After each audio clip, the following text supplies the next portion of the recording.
Hello, hello, and welcome. Today I am going to be. Today it's story time. Oh, I forgot to put that in the tweet. Oh well, never mind. Story time with Joe, and we are going to be reading Synergia. Synergia, a cyberpunk thriller visual novel.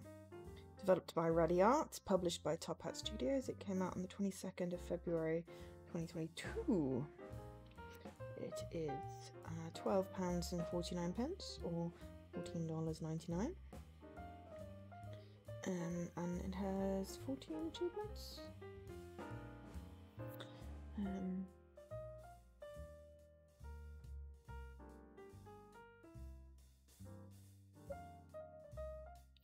In true visual novel style, you can whiz through it in, less than an hour.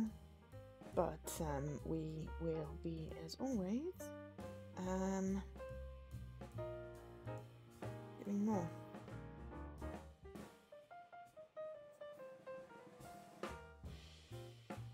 Because I like doing story time. It's also one of my random to-do list achievements, so what we'll be doing is a good portion of the story, see how we feel, if we want to pick it up again, make a clear save, but I might whiz through the achievements.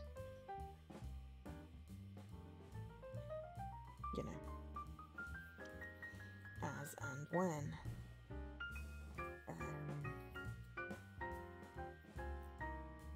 So, yeah. It could be any of them. The ratio is between, 1 and 1.01, so...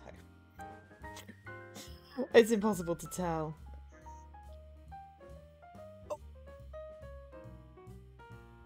Alkesh with the impatience. Hi Alkesh, Sari's here now. Alright, we're gonna actually remember to load into the game. And then press the scene button. Hello. Hi Kai. Hi Alkesh. Hi Saribot.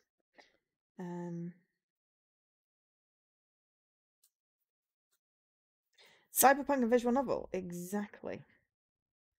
That's what it is. It is a cyberpunk thriller visual novel.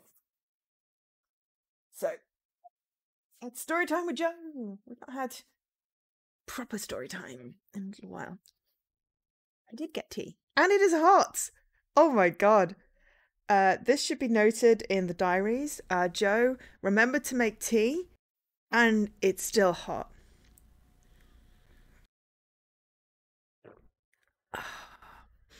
Beautiful. Right. Press A to continue. So, I have a hard limit of 7, which is 4 hours, if I'm going to go over my usual 3 hours. It does help if I turn my TV up so I can actually hear the game. Because I'm doing an escape room at 8, and I need to spend an hour eating and flapping around. If a machine is expected to be infallible, it cannot also be intelligent. Alan Turing.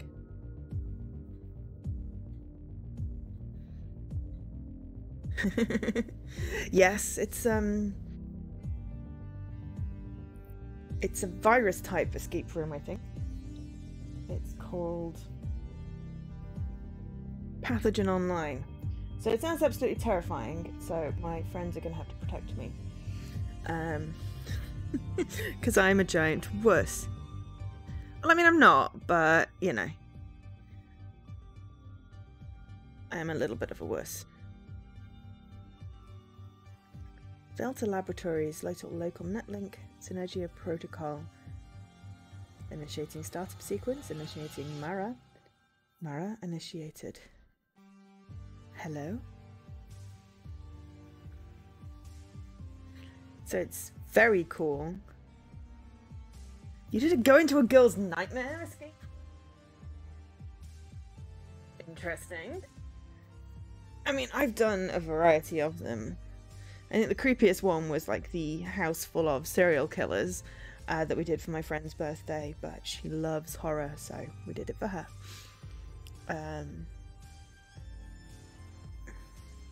But yeah, this pandemic's been great for hanging out with my friends and doing escape rooms because they've all gone online. and it's kind of epic. I hadn't done so many before this last 2 years. Also, I'm styling very wet hair because, as always, I lost all sense of time on a Sunday, and I can't believe it's 3 o'clock already. It's like, it's great. At the end of the world, sometimes love is the ultimate crime. Ooh. Synergia. I'm going to go with Synergia because Synergia. Ah, you game tested one you made for a hen's night. Nice.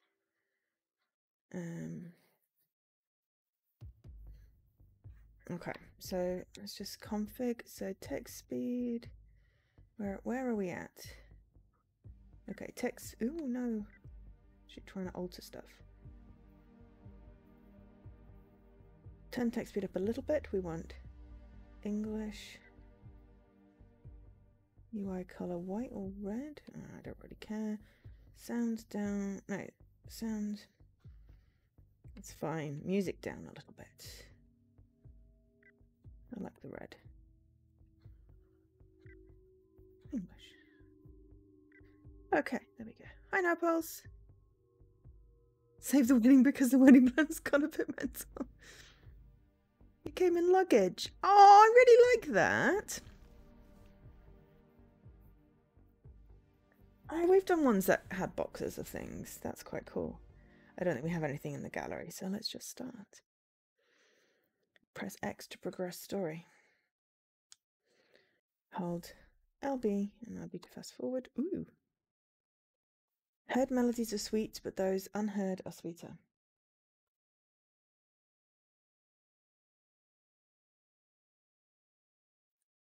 John Keats.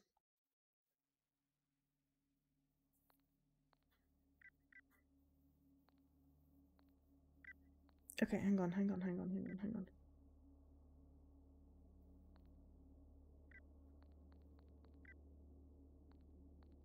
History. Right, because I accidentally have managed to hit it to fast forward and I've missed the things. Okay. Alright. The convoy adjusted route, apparently, due to a change that was made in the trailer's autopilot. After detouring from the main highway, it was then attacked not long after. Hang on. Okay, right. X progress, blah, blah, blah, guinea pigs. 20 days before the Synergia incident. Hi, Mr. Gornus. Guinea pigs. John here. Okay, so our test models have left the lab. However, some issues arose. The convoy adjusted route, apparently due to a change that was made in the trailer's autopilot. After detouring from the main highway, it was then attacked not long after.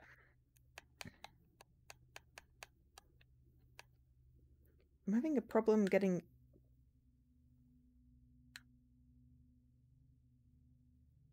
out of the history. Ah, there we go. What happened to the androids? One of them was destroyed by a fire inside the cargo unit. The rest were stolen during the attack, so we sent a deactivation signal from our main computer. Okay, stop with the whatever you're doing with the autoplay. I don't want it to autoplay. Maybe I need to turn down the text.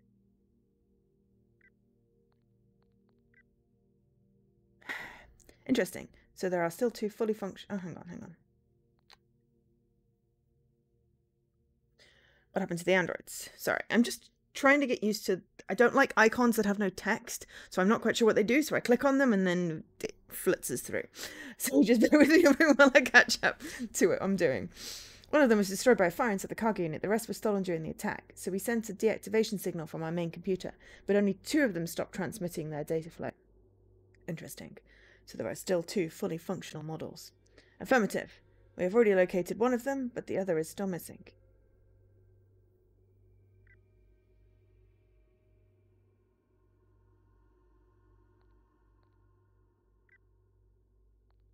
Okay. Did I actually save? Yes. Okay. Perfect. Is the main computer still receiving its data? Yes, sir. But the location signal is coming from the first machine.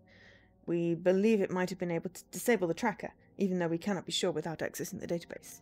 That would be extremely risky. Definitely not.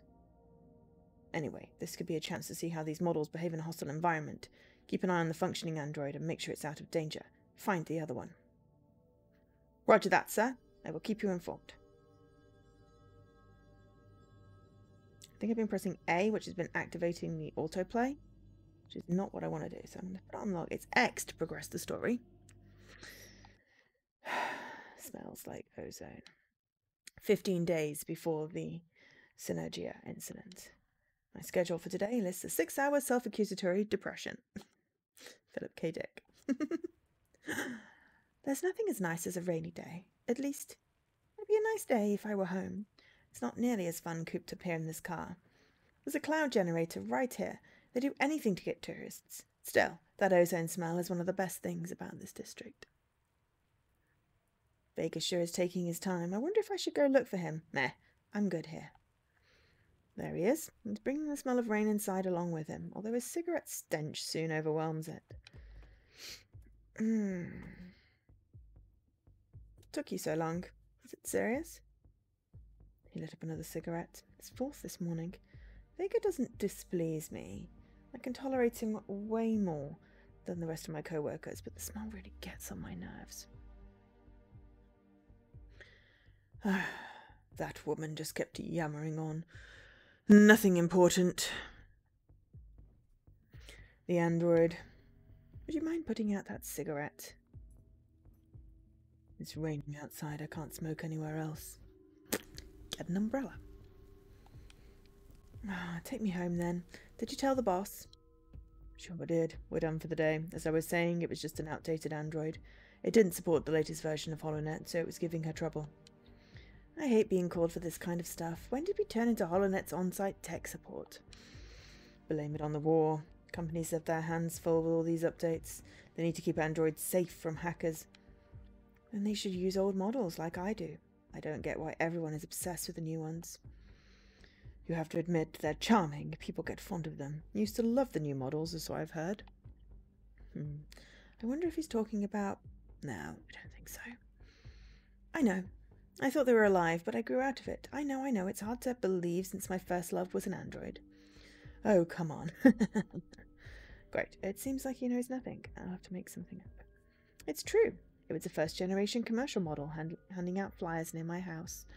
How could you even like it? I mean, those had most of their wires in plain view, and they didn't even look human at all. I think barely around half of them passed the Turing test. It's embarrassing to think about it now, but I thought, oh, those wires look cute. I was just a little girl, you know. I guess they were like toys for me. What about family, then? How did you plan to have kids with an android? I can't imagine my life now without my 2 little kids. Vega takes every single chance to boast about his kids and how natural they are. They'll probably end up with implants in every nook and cranny, though, just like everyone else. I know this might surprise you, but I wasn't exactly planning on having kids when I could still count my age with my fingers. And to this day, having kids isn't one of my priorities. That's what I thought. Don't you ever feel lonely all by yourself in that shack? This guy is very judgmental. Why do you even care? Besides, I'm not alone. I live with my android. Right, your android. You just told me it's an old model. Are you sure that can keep you company? No, it's just there to water my plants. Of course it's company for me and many more things. Things? You're not breaking any laws, are you, Celia? Maybe that attraction for machines wasn't just puppy love after all. He gives me a glance out the corner of his eye. Yeah, I do not like this person either. Yeah, Vega is an asshole, Kai. I agree. Also, how's everyone's weekends going? Has everyone found that their weekends have gone incredibly fast again?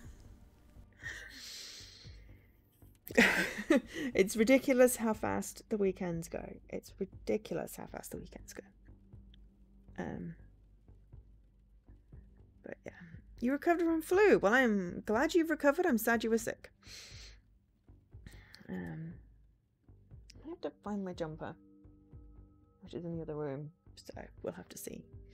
I shall bring my blanket up. It's cold in here, and I've got wet hair. You spent your weekend mostly under a blanket watching Monkey Magic. I've never seen that. What is it? Is it a movie or a show?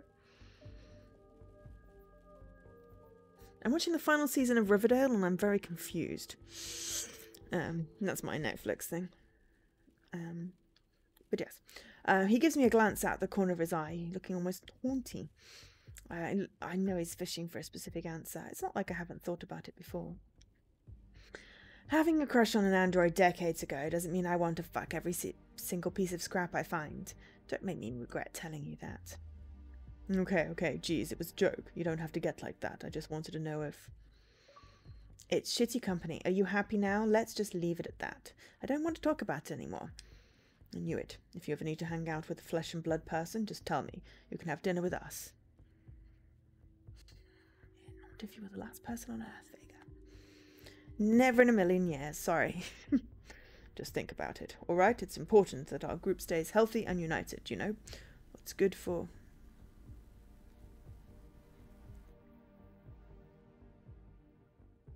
Oh, that sounds fun. The group is also good for the individual. I know, I've read the manual too. I just don't like family dinners, that's all. Just try and cheer up. I don't want you watching over my back while you're moping. Again? It was just an automatic medical checkup. Those things mess up all the time. Besides, your life is completely different from mine. That's why you don't understand me. Hit the nail on the head. My android isn't exactly the best company, and I have to take care of my health by myself. Still, it's not something I want to talk about with him.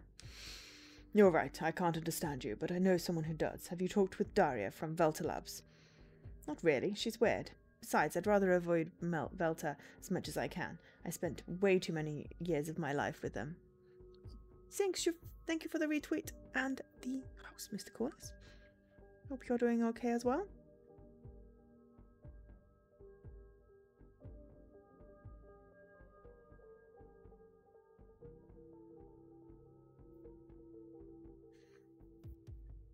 I still think you should get to know her, just because they're... Okay, are we mixing up pronouns here?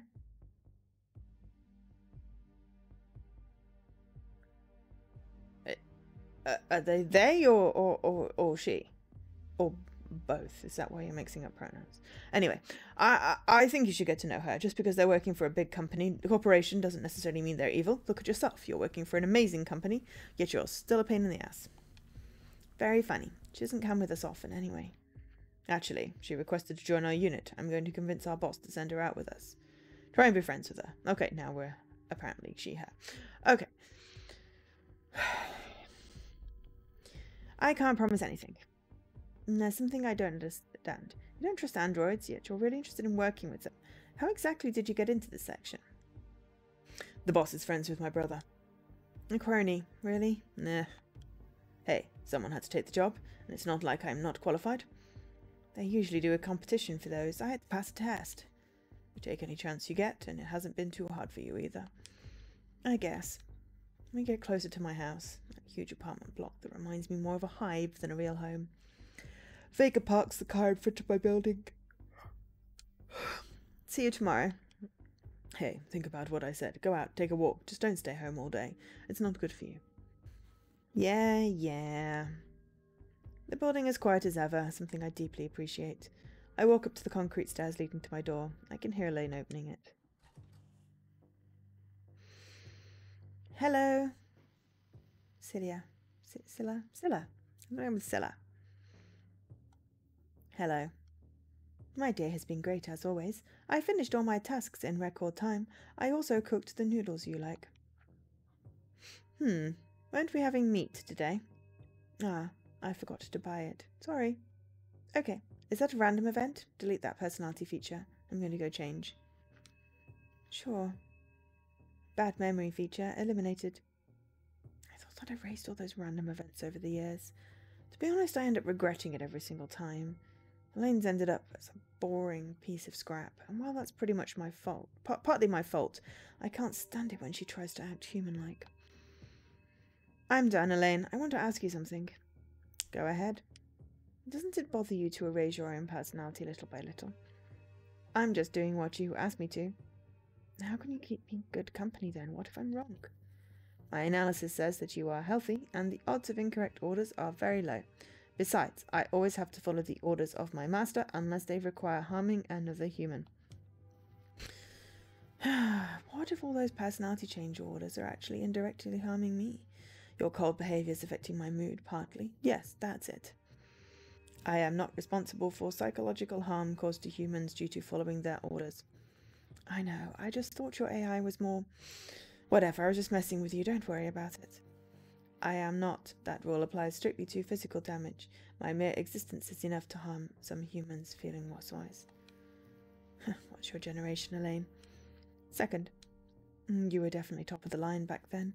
You haven't aged too well. It has been some years since I have had good maintenance. Your food is getting cold. Please let me heat it up a little bit. Whatever, I'm not hungry. I sit on the couch, turn on the TV and put on the news. Elaine has always liked to listen to it. I even recall her asking me to let her watch. It's one of her personality features I'd never erase. I'd hate even more if she acted completely brainless. Besides, her strict logic comes in handy when I need some explanations. The Emperor's Parade is currently taking place in Conqueror's Square. It seems like the leaders of the Republican Party are absent again. Don't you think it's strange to have empires and emperors in this age? It's almost anachronistic. Well, it is a multicultural country in a state of constant expansion ruled by an emperor. I think calling it an empire is correct. A lot of people love the emperor, if only they knew. Do you know? Know what? He's a cyborg. Is he? Yes, my team went to the palace once. The emperor's got a sex android harem, and he himself's half machine. There's actually a council ruling in the background. They just keep him as the public face.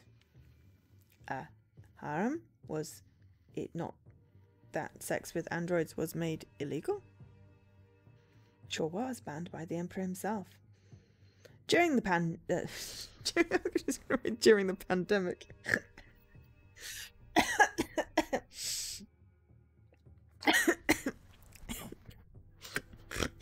Oh dear Lord.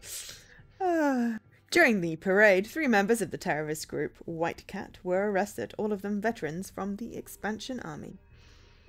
Seems like there's still some members out there. Do you know them? They are a terrorist group, right? Yes, they used to give us a lot of trouble. They've always been very skilled. They're veterans after all, but for some reason they disappeared. Did they disappear, or did someone make them disappear? My team had a couple of missions and managed to get rid of a few, but it might have been something to do with improvements to brain chips. The real threat now are androids, not cyborgs. Do you think I am a threat? Not you exactly. I mean, androids just generally. You are indeed a threat and always have been. Androids are just as dangerous for the human race as much as humans themselves. Doesn't mean we're going to go extinct. Our laws say. Laws prevent any danger, sure, but those laws are there just because a programmer decided to put them in. Any programmer could make a murderous android. Well, not any programmer, but a really good one could do it. Still, that's enough. Suspending interest feature. I hope I did not hurt you. Hurt me? No way. Now let me watch TV. What could have made her ask that question? Maybe it's a security protocol. Hey, Elaine, why did you ask if your action hurt me? I have to look after your health. Thought so. A factory from the company's smart movement has been closed off after discovering their vehicles were being hacked to drive to the docks, where a body trafficking gang would capture humans and androids alike and take them over the Yellow Sea. I guess the beta team did a lousy job. They shouldn't have let anyone know about the factory closure before getting the traffickers. Now they won't get anyone. Mr. Johann Schaefer has been declared innocent after the prosecutors failed to prove his ties to the presence of synthetic workers at the Wabenbuch brothels. Hypocrites. Doing it the robot must be absolutely wonderful, seeing how popular these brothels have become. Elaine, would you ever have sex with me? I mean, if you had sexual organs. Well, I have to follow your orders, so I guess I would. The ban on sexual intercourse is one of the most important laws in new models, didn't you know? Is that why you do not want to upgrade me? Are you thinking of having sexual intercourse with me? Of course not. Besides, as I just said, you don't have sexual organs, but with a little imagination... Do you want me to do something, Scylla? You just have to order it, but I have to remind you of what the law says about it. And even if you have been devoid of affection for quite a while, you could always get it in legal human brothels in the city. I wasn't suggesting anything, and where did that affection thing come from? Leave me alone. I see you are upset. Do you want... Shut up. I clenched my fist to try and calm myself down. It's not the first time she's gotten on my nerves. Every time I try to talk to her, she drives me insane. It's all right. Tell me if you need anything. The fast food chain Old Days has been forced to close 3 of their restaurants until they are upgraded to serve cyborg meals. The new artificial nutrition law enforces every establishment to serve this kind of meal. This new regulation is also causing big problems for the owners of some small businesses who can't afford the new mandatory facilities. I take some of the noodles Elaine prepared. They're pretty good. Maybe I should thank her for it, but thinking about it, she wouldn't care if I thanked her or not. I shouldn't bother. Parity has shown their new line of women's lingerie, ranging from the most suggestive panties to collars, even a whole new section of ropes and bondage attire. Good memories. Today, Corpo Industries has launched their new memory chip model. A large amount of students are currently waiting in line in front of their stores to be the first ones to try it. The creator of the chip hopes that thanks to this, a new era will dawn for Alzheimer's patients and students with bad memory. Universal Basic Income has now been completely implemented in the district of Atlas. This has led to riots in poorer districts as they claim that they need that income more than in developed districts. The riots were put to an end by police a few hours later. Hours pass as if they were minutes. All the weariness I brought with me was left on my doorstep. As always, the sun comes up, and I haven't managed to get a second of sleep. Elaine has been looking at me all night again. Sisters, 14 days before the Synergia incident. For we live by faith, not by sight. 2 Corinthians 5:7. I get up off the couch. Another dose. Ugh. Bitter. I don't know what Prothropan is.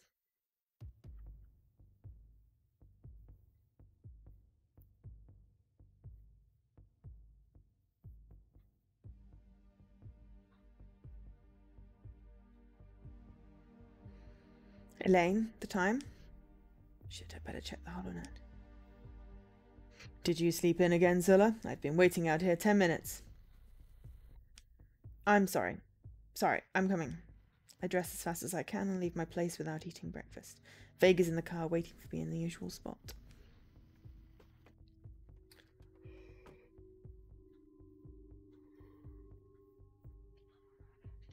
You can't keep oversleeping every single day, Zilla. I don't think I slept at all, so that's not a problem. I'm sorry. I'll tell them it was my fault. I can't be here to keep you in line all the time. I'm not your father, you know. I already said I'm sorry. Besides, yesterday we got back to my house very late. It's not my fault I'm not getting enough sleep. Ogre Division's in charge of the paperwork today, so we should get back early. This could be our last case together, you know. You've been promoted? I'm getting replaced. I'm sorry, Scylla, but they don't trust you, and I think neither do I. Are you shitting me when there was a whole thing yesterday? Fuck you.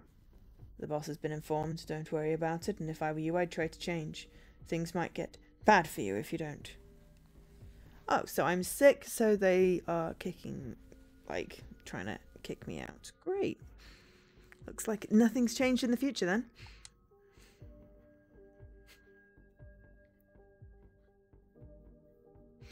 Vega, what the fuck are you talking about? Come on, Scylla, you know you're wrong. I'm just trying to help you. I'm getting replaced by that girl I talked to you about yesterday, Darla. You're going to like her. So that's what that talk was about. So I think he is. He can't trust me. What the hell? You're an asshole, really. You go around telling me how to live my life when you're just a bitter family man. So shut the fuck up for once, Vega. Go on. Keep acting as self-centered as you always do. You know I'm not your daughter, Vega. Go lecture someone else. You don't even know... Vega slams on the brakes and pulls over. Get out of the car, Scylla. I can't believe it. The hell I am. This car isn't yours, it's the company's. The company put me in charge, so get out of the car. The office is just a few blocks away. Walk it and cool yourself down a bit. Just start the car again. Get out of the fucking car, Scylla. And get out of the car and slam the door shut. I'm still trying to process what's going on. Everything's so sudden. I know the feels. God damn it. A few pedestrians stare, but they go back to their routines a few seconds later. I guess I'll have to walk to the station. It's kind of cold, and I didn't put on warm enough clothes. I still don't understand why Vega did that, but if he doesn't trust me, then I suppose it's better if he leaves. Now I'm gonna have to see him all day, that fucking asshole. I arrive at the building and walk up to the room where the boss is waiting for us. Everyone's in their seats, and today's cases have already started to be assigned. Late again, Scylla. I'm sorry, Lieutenant. I decide to stand up by the window. I don't really feel like listening to this. He's assigning the cases one at a time, and it doesn't seem like there's anything big today, just as usual. Androids keep getting more reliable, nothing ever happens inside the borders. Sometimes I wonder if I should enlist in the foreign forces instead. Scylla, so you're not just tardy, you're distracted too. I'm listening, sir. I don't have enough time to repeat the whole case all over again. Kyle will tell you all the details in the van. Kyle? Vega's replacement. I thought that was going to be Darla. It's complicated. They'll explain it to you. I walk down to the parking lot. The other groups are already leaving. It seems like my new partner is waiting for me in the van. I get inside from the back and try and get comfortable. Are you Kyle? That's right. And where's Darla? She couldn't come. She's joining us in a few days. Is Vega coming with us? He's no longer part of your unit, so he went to the site in his own car. From now on, we'll be using the van. I get it. Whatever. Tell me about the mission. It's a married couple. The woman, Christine, is 40 years old, and the man, Felix, is 43. The woman called a few hours ago, claiming their android has taken her husband hostage. They are locked in the bedroom, and the android refuses to let him go. There aren't any records or proof of purchase for this android, so I suspect it might have come from the black market. That's probably the source of the problem. It's going to be hard to deal with an unregulated android, especially if they're strong enough to kidnap an adult man. So what's your role here? Backup. I'm covering your rear with my rifle. And why do I even need a sniper? Safety. I can't help but notice the Velta Labs logo on his arm. He works for them too, just like Darla. Hey, why am I getting grouped up with Velta mercenaries? Darla's going to explain it to you tomorrow. Don't worry, we're not mercenaries. Sure. After a few minutes of silence, we arrived at the building. It's a fairly standard apartment complex. Cal gets on the rooftop of the building in front and stands guard from there. I take the elevator to the floor where the couple lives. Vega and a few other agents are already there, talking to the woman.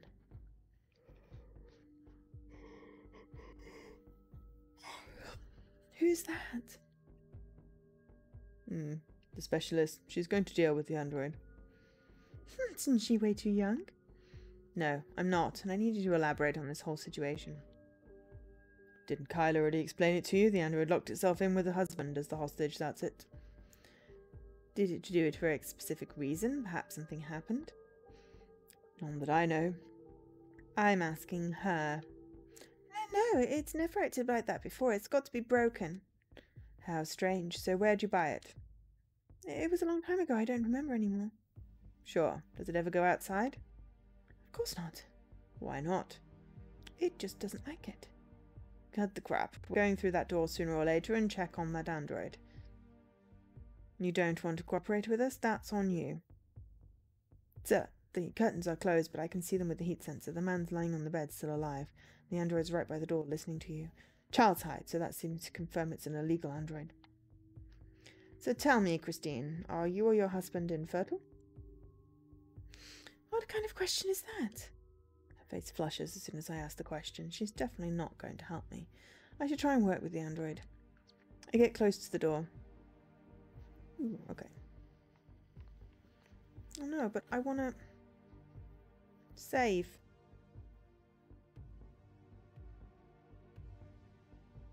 I can't save. Oh well.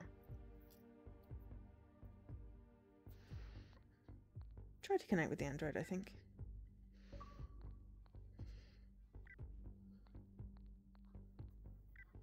Save after the choice, you know. Well, I didn't know there was going to be a choice. Hey, can you hear me? What's your name? Your original name. Do you know who Sal is? Is that you? No? And what do you want exactly? Hey Vega, is there any way to access him through the network? It doesn't seem like he's going to open the door. The building should have a wireless access point. You can get to it from the electrical grid. There's a plug right next to the door. So I got an achievement. I got the Outsider.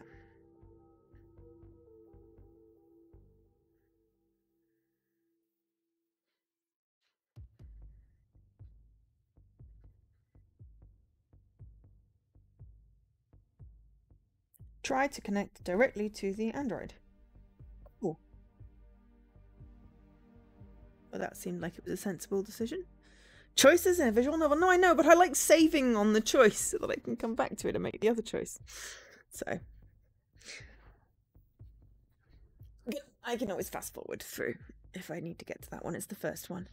There's a plug right next to the door. I connect my cable to the port and wait to see if the android sends out a signal. Just as I thought, it's not only retransmitting data, but also receiving information from somewhere else. I tried to connect to him. His defenses are weak, and I managed to get through them easily.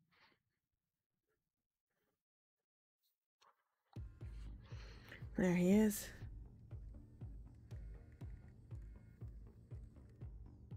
Why does he look like a moon?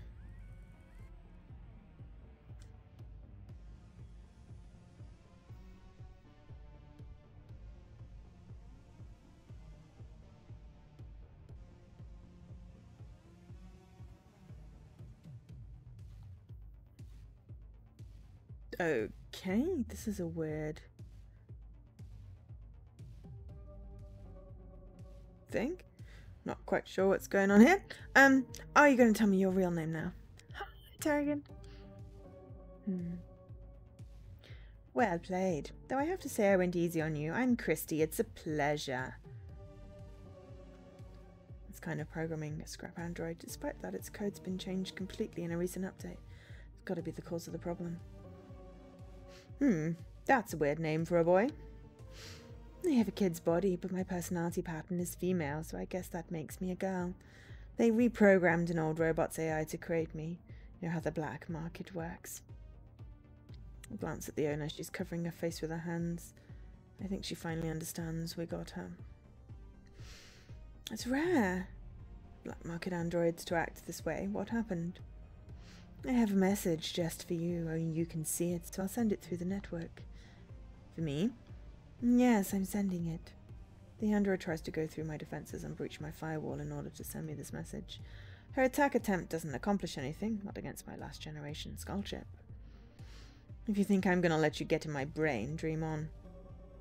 Wow, you're just as good as I expected. My creator, the one who wrote the message in my personality. He's going to get upset once he realizes you won't be able to see him. So I guess that's it for me, right? I'm almost sad. It seems like she's really just a pawn controlled by that hacker. He must be good at simulating feelings. This android has a really believable personality. I've got a very peculiar AI, so I'm sure the tech team's going to have a field day with that data. They're taking a version of you, and I promise she'll be better off with us than any scrapyard hacker. The thing is, we've got to arrest your owners, and we can't do it if the door is closed. Is that okay with you? That's fair. Christy opens the door, but I just take a glance at the inside of the room. She's trapped the man by twisting the iron bedposts. It's strange for black market androids to be manufactured without any kind of safety limits, so she's got superhuman strength. What a pair of idiots. How long have you been here? Just a few days. I figured the android will never give me any specific information about her creator. Still, I have to ask. I'm intrigued by that Sal guy. Can you tell me something about him? I wasn't expecting that. Sal didn't really create me himself. He just put my brain in this boy's body. I was a pretty girl, perfect even. I was created for the dock's biggest gang leader. But after a couple of years, he tossed me away and changed me for a new model. You know how it goes. Typical. It is. Some of those gangs live just like kings. Sal took me in and repurposed my mind for this tiny body. He overrode my behavior patterns with those from a squat, but it didn't erase my old AI, so I'll be able to give you his message. And I've been here since then. I don't know why they bought me, but I think I understand. It's hard to adopt a kid. They want to avoid all the paperwork by buying me. And Sal planned everything, so you were the one to come for me. Perfect plan, isn't it? So perfect, it didn't work. You were going to use your voice and video records to put those two in jail. Do you have them? I do, and I'll gladly give them to you. How can you say that after all we've done for you, Jim? For me?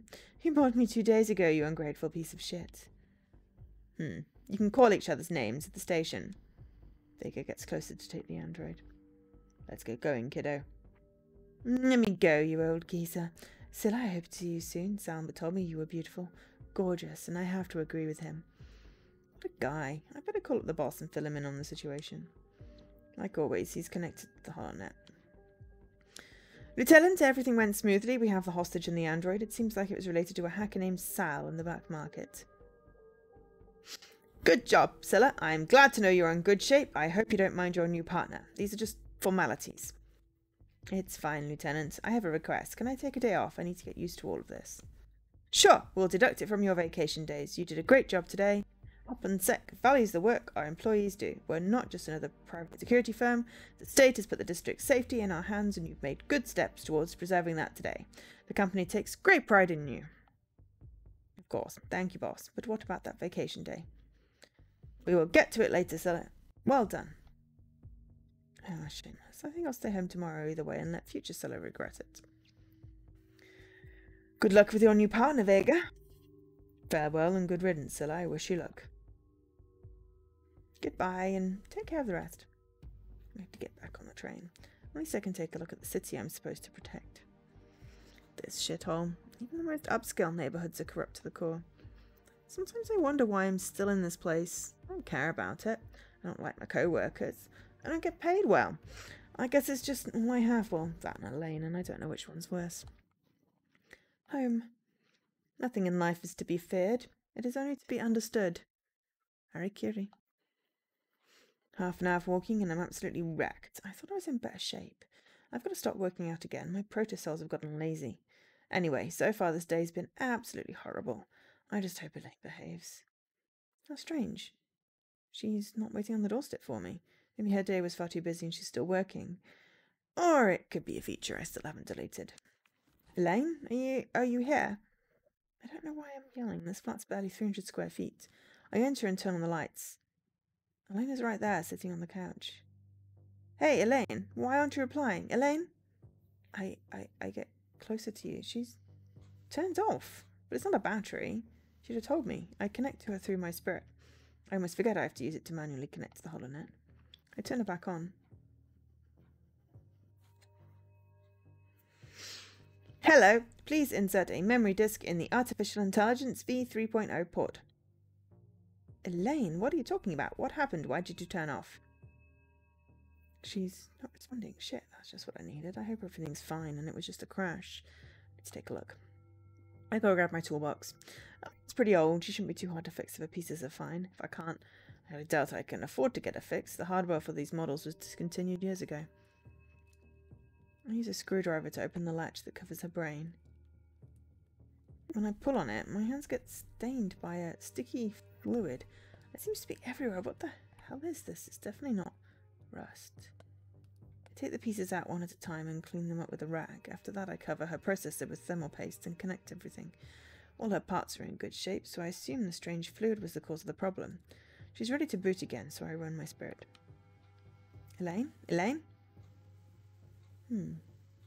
Hi, thank you for choosing Mente, the best artificial intelligence company. Nice to meet you. I am starting up the system. Please stand by. This process could take several minutes.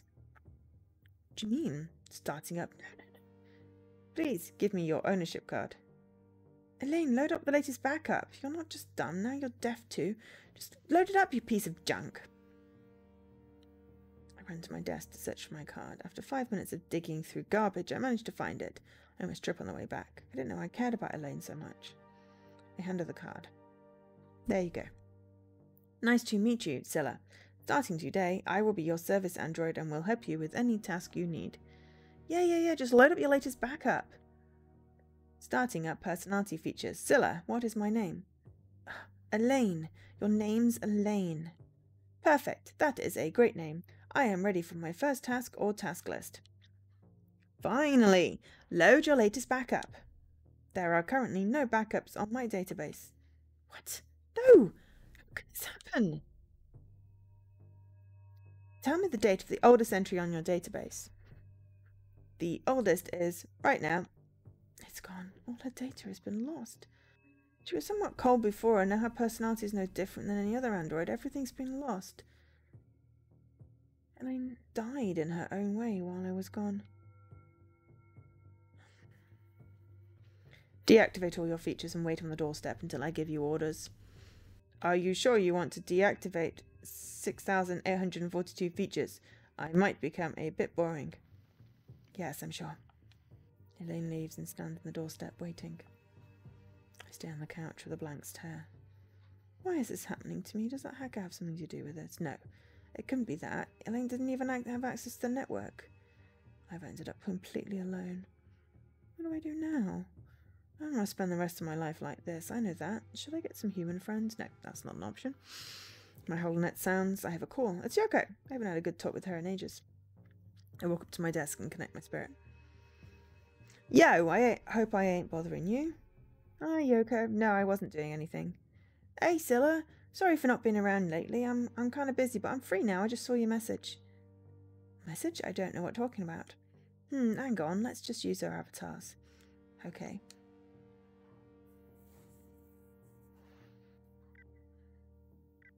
Ooh, hello. Okay. Spec Op. Vega. Subject 1, 2. Spec Op. Vega. I remember they said you were a squad leader in the Empire's Special Operation Corps back when I was assigned to your team. If that's true, how is it that you've failed so many simple cases lately? On second thoughts, I guess that's why you're no longer with them. Back then, I had a team of professionals under my command. What do you mean by that? Subject. Rose. Subject. Strange recordings. Zilla, remember those subliminal recordings I told you about? I think they're playing in some districts to increase the docility of the population and make them more susceptible. I've looked into it, but I'm still not sure if they're being used in the Behemoth district. I'll keep you posted. Oh, I don't know, Rose. I think all of this stuff you've been going on about really just sounds like conspiracy theories. What about those pills Dr. Reed gives you? How do you feel when you take them? If I were you, I'd throw them away. Subject behaviour. Scylla, I've been looking over the footage and video files submitted with your most recent cases, and I'm starting to worry the rumours are true. I know you haven't had an easy time, and it's been a difficult transition for you, but you have to move on. Our priority is to recover the androids without damaging them, but if you keep showing compassion like that to simple machines, there'll be a lot of trouble for everybody. You can see Dr. Reed if you need something to new to your urges. Don't make me order you. I haven't really figured out what's going on yet, Dan, but hi. Okay, I think the Dr. Reed and the Rose message header have got mixed up. But anyway, medication. Scylla, I have changed your medication based on the problems you told me about. These new pills should help with the insomnia and those problems with your impulses. They'll also help with the usual things such as controlling the rejection of your implants and protocells. They might make you feel a bit more sleepy the first few days, but after that, they might make you last days without feeling tired. Remember that. If you don't get some sleep, you'll end up collapsing. If the side effects are too difficult, contact me without hesitation. Sincerely, Dr. Reed. Okay, report for a 2 alert level update to all Bohemia's district officials. Reports of a reactivate 4th generation android have proven to be false.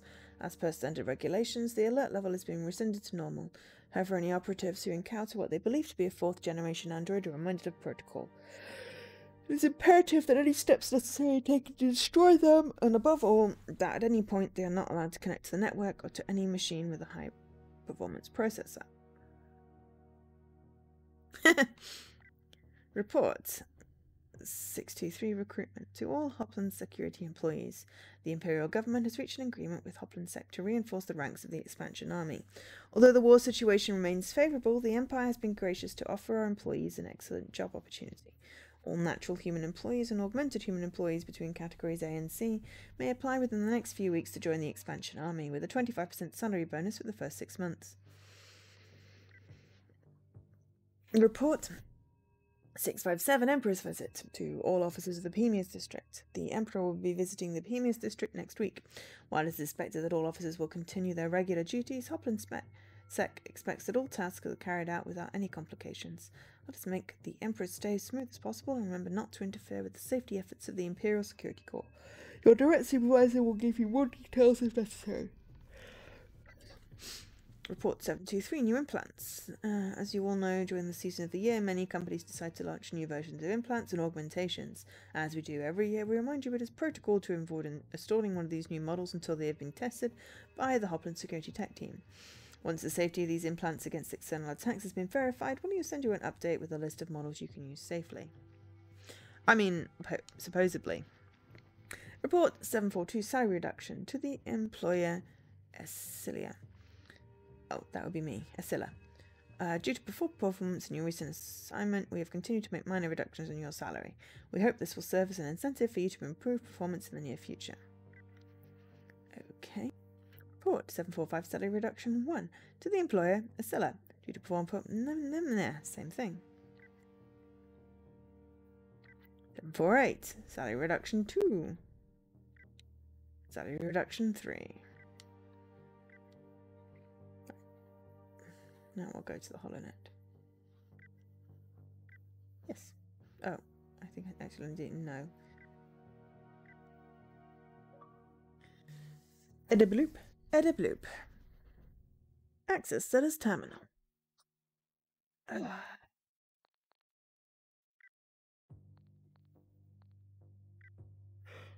I connect to HoloNet's virtual session and close my eyes. I'm next to Yoko now. Tell me, what up? You were the one who called me. You sent me a message a few hours ago saying Elaine was broken. But I didn't send anything. Maybe it was an automated message. Elaine was a corpo model, right? I worked with him. It's impossible. Elaine wasn't connected to the net. Maybe it was a hacker. The one from this morning. I don't know, Zilla. You're always the one getting into other people's brains, not me. Whatever. Get your ass to my store. I got new models and there's one I think you'll be really into. I can't just let it go, and I don't even know if I want another android. Don't have the money to spare. Oh, come on. That thing was ancient, wasn't it? Don't worry about money. It won't cost you a cent. Think it's a good idea to just replace Elaine? Wait, for free? Who are you and what did you do with the real Yoko? I know you tend to grow fond of androids, but Elaine was just metal and plastic. Nothing else. Elaine's a suggestion you're coming in to see me and that's it. It's not like I have better things to do, but I already warned you I'm not going to buy anything. And what about you? How is everything going? Great, Zilla. I've got to go. Stuff came up. Come to the store tomorrow and we'll talk, okay? See you tomorrow. Wait, you're just leaving like that? She hung up. I opened my eyes. In my room again. Better go to sleep. I know it's going to be easy to buy than an android, and that message. Could it be Yoko's just pranking me? Oh. So it looks like I have an augmented arm, which I've plugged in while I'm asleep. I would totally end up strangling myself with that wire. Consumption. 13 days before the Synergia incident. Certainly it constitutes bad news when the people who agree with you are buggier than batshit. Philip K. Dick. I feel Philip K. Dick is an appropriate one to quote in a theme about androids. It's high noon. There isn't a better feeling in the world than waking up knowing you don't have to work. And that vanished once I remembered I have to go to Yoko's store. I wasn't excited about it yesterday, but today I feel kind of nervous. Don't even know why. Let's go, Elaine. Come with me. Yes, Zilla. I take a floating train to Yoko's neighbourhood. It's in one of the district's richest areas, right on the border to the next one. As I walk up, it seems she's just opened and no one else appears to be inside. Hi, Yoko. Zilla, you finally came. Yoko gives me a gigantic hug as soon as she sees me. I actually feel glad it's here as well. Ever since her therapy started, we've been barely able to see each other anymore. She still wears that weird red scarf, so I assume she's still part of that bike gang. Why don't we put this one back in her box, you hear me? Out where you can talk for a bit. Alright, I still can't believe she broke after all these years. Elaine, follow Yoko. Yoko takes Elaine to the back of the store and turns her off with her spirit. After that, she puts her inside a pod along with my ownership card. I think this will be the last time I see Elaine. Can we have the samurai soldier one? Don't you have any customers? I don't want to bother you. Meh, whatever. You always bother me. In any case, this place ain't just another store, you know. I don't get too many customers, especially at this kind of time of day. Fine then, how are you doing?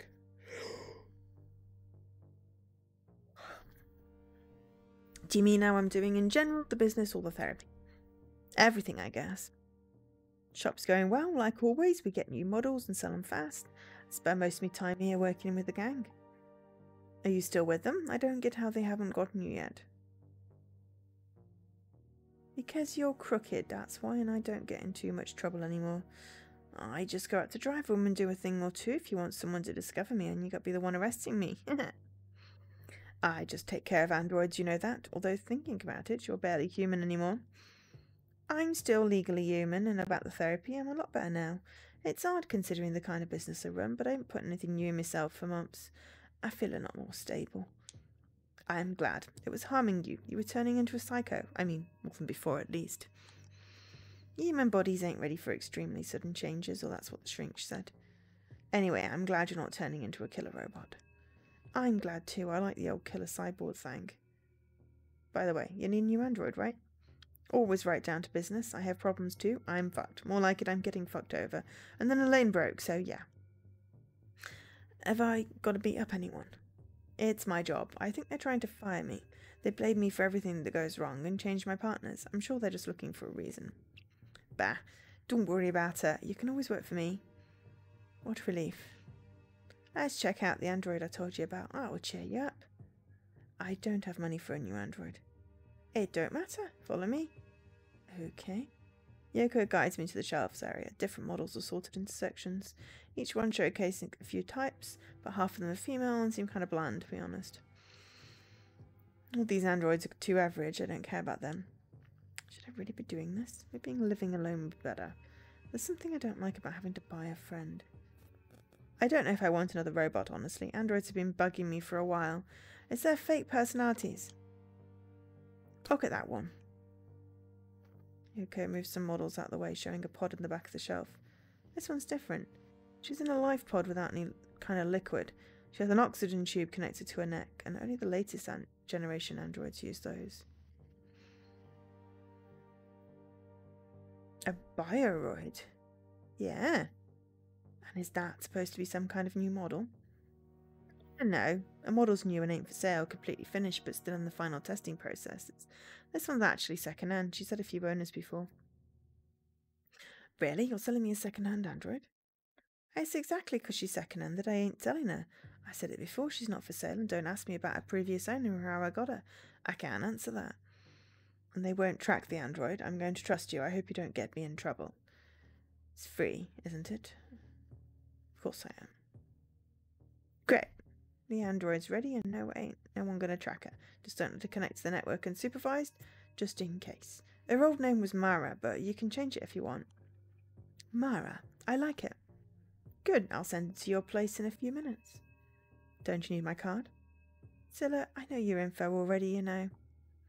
I have a bad feeling about this. Oh well, I'll be off home then. Yeah, no hurry. I want to try her. Well then, have fun. Hit me up on HoloNet if she starts doing anything weird or breaks down, right?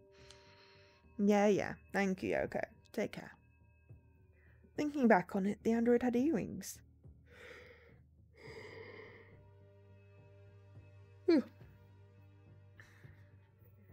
Her old owner most likely gave them to her, and Yoko should have taken them off. There's still something a bit off about all this. How was Yoko supposed to sell that android? I don't think she's the one responsible for Elaine's breakdown. Yoko's twisted, but not that much. Anyway, I have a new android, and thinking about it, Elaine didn't really keep me company, so I can't complain. I arrive at my flat, but the capsule's nowhere to be found. Maybe I got here before the package. I head inside. The couriers are efficient as ever, so I guess I'll have to wait. I hear a knock at my door. Is it the package? I run to open it, but choose to look through the peephole first. There's a girl waiting. It's the android. She's beautiful. But why is her hair white? It's got to be a test model. They didn't even dye her hair. Hello? She looks scared. I open the door for her. She ducks under my arm and gets inside my apartment. Hey, I'm, Scylla. Scylla, nice to meet you. Nice to meet you too. You're probably Mara. I just thought... I'm Mara. Yes, so this is your house? Yeah, it's my house. Hi. Hey, why didn't you come here in your pod? Huh? Why? I take my card from my pocket and hand it to her. It doesn't seem like she knows what to do with it. What's this? It's my ownership card. Owner? Ah, of course, Yoko sold me. I almost forget. Yes, I just bought you. Wait, you know Yoko? I don't get it. She remembers Yoko? She probably started her up at the store and forgot to wipe her memory. Classic Yoko. She finally did it. So am I your roommate now? Well, I bought you, so I guess. Yoko said she wouldn't sell me, so I guess she changed her mind. I'm glad she did. Did you want to get sold? Hang on, wait. First of all, why are you already booted up? Why shouldn't I be? Whatever. What did Yoko say about me? Nothing in particular. Can I know why you still have memories? Didn't they wipe them before putting you up for sale? Of course I have memories of my old family and Yoko, though they're kind of blurry. I've never had a good memory. I got that from my sister. How strange. Maybe I should call you Yoko. Now I'm going to live here. It's a lot better than the warehouse.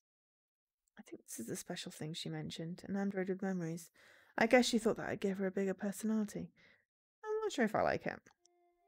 Hey, you know what? Your hair colour reminds me of something that happened to me the other day. Mara makes a puzzled face. Uh-huh. I saw a food stand. They were selling a strange candy I'd never seen before. It's called cotton candy. Cotton, like the one used for clothes. Could it be your hair is made with the same substance? What stupidity. How's it going? Wait a minute. Did you just try to Turing test me? I must have hit the nail on the head because you seem upset. I'm not going to fall for that trick. Well, I didn't expect you to catch me so fast. You didn't even try. Mara smiles, proud of herself. For now, I was just testing the waters. There is one thing I would like to ask you. You are a bioroid, are you not? I don't really know what a bioroid is. An android made of organic materials. Have you ever cut yourself? Bled? I think I've cut myself before, yes, and I definitely bled. That's not really enough to know if you're a bioroid, but I'm still pretty sure you are. I'm curious how you see the world. What do you mean? Do you see any kind of information that human beings can't see? How am I supposed to know that? I've never seen the world through the eyes of a human before. A being, in fact, I've never seen anything through anything other than my own eyes. Has your brain always been inside that body? Wait, would you stop with that testing? I know what you're doing. Test? Damn it, she really is perceptive. She got me again. I had a lot of tests when, oh, forget it. Just stop asking me weird questions. What's this about you having a lot of tests? Tell me. No, it's not something I want to talk about. Tell me, it's an order. No. What? You can't refuse. I'm refusing right now. This android, it's something very peculiar. It answers in a very unique way to all the tests I do, and it doesn't seem to follow any kind of laws or rules. Maybe it's from the black market. If that's the case, Yoko could have just put me in a good mess by selling it to me. Hello, I'm still here. So, how did you get here exactly? You weren't in any capsule, so I guess you came by your own. I don't get it. You were inside that pod before you left the store. The pod mistakenly arrived at one of the upper floors of the building. A girl dressed in red woke me up there and walked me to your door. Girl in red. She could be one of Yoko's cronies, but why send Mara to another floor? Maybe it was a mistake after all. I didn't give her my details. She must have forgotten. No, that girl already knew the capsule was going to reach the upper floor. Why do that on purpose then? That's weird. Did she tell you her name? No, and the truth is that I was a little dizzy, so I didn't ask her either. In fact, I'm still a little dizzy. I've barely had a glimpse of the city. That girl was shoving me down. Well, now you're here. Honestly, I don't know what to do with you. I guess I'll figure it out later. What do you mean by that? Don't worry about it, and you'll see the city soon enough. If you say so, at least, can you show me around? It's getting late, so I think I'll go to sleep. Late? It just got dark. Oh, of course, you're a cop. It's the pills, but yeah, how did you know? I saw your badge on the uniform line there. Right, well then, I'm going to sleep. I'm going to sleep too. Please wake me up tomorrow. I don't want to end up sleeping all day. I got more than enough sleep in that pod. Wake you up? Sleep? How do I say this? You're a machine. You could just log off. I don't think I know how to do that. You don't even know how to turn yourself off? What's wrong with sleeping with you? Do you see that thing on the floor? That's my bed. I sleep on a futon. Well, I can sleep on a futon too. My back might hurt a little bit in the morning, but I can live with that. I don't think you understand. I don't have another futon, so you're going to sleep on the couch. I'll sleep with you. Of course not. My futon's for humans only. You're going to sleep on the couch. Okay, but only for tonight. Tomorrow I'm going to sleep with you. But you're a robot. You don't need a bed. Bed? Why can't I have one too? Please. Ugh. Okay. I'll do it your way for now. I didn't know companion androids could be so demanding, but she seems like a good girl. Or AI if I want to be more specific. She's definitely complex, no doubt about it.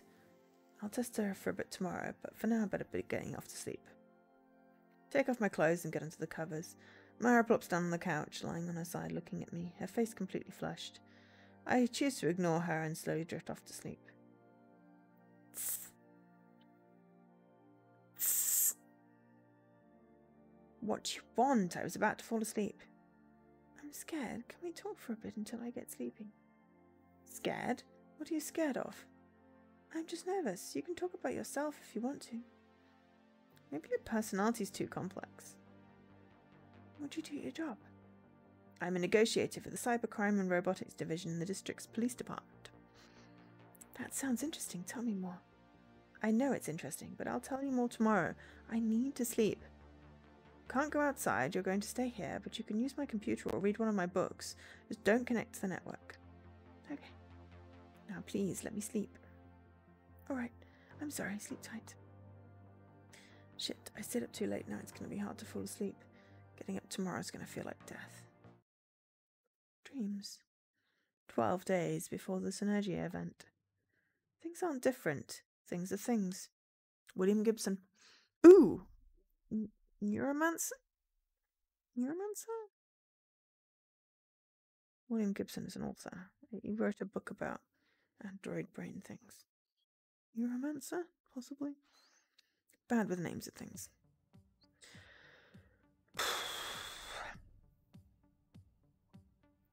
I open my eyes slowly. They stink, just as I thought. I slept like crap, and there's something warm beside me. Mara's sitting next to me. I get up quickly. Hey, what are you doing?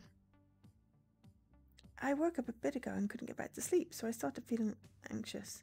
I was just waiting for you to wake up. Just talk to me next time. You don't have to startle me. Okay, next time I will just wake you up. That's not what I meant. Whatever, I have to get ready to work. What about me?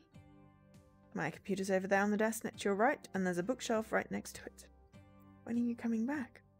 I work part-time, so I'll be back soon. She pouts and goes to the bookshelf. As for me, I overslept once again. While she's looking through my books, I get myself ready to work and leave. Vega isn't waiting for me today, but Kyle, sitting in the company van. I hop in the back and see the new girl, Darla. I don't know if I like the van. It's too flashy. From now on, we're going directly to the site. The boss said we don't have to go into the station, so he can just send us the briefing through the network. I'll tell you what we need to do. I won't have to look at the boss, and that's always a good thing. I have to look serious. These two can't know. I don't give a damn about this. I'll make sure to report everything back to the station. Understood. Darla reaches her hand out to me. I think she wants me to shake it, so I do. My name is Darla. It's a pleasure. You've seen me before, but we never got introduced. Oh, right. Vega talked about you. I'm Scylla. You're coming with us from now on, right? Yes, I'm in charge of the paperwork, and I can assure you I'm a lot faster than Vega. I'm also going to evaluate you. I'm part of the psychology team in Velta.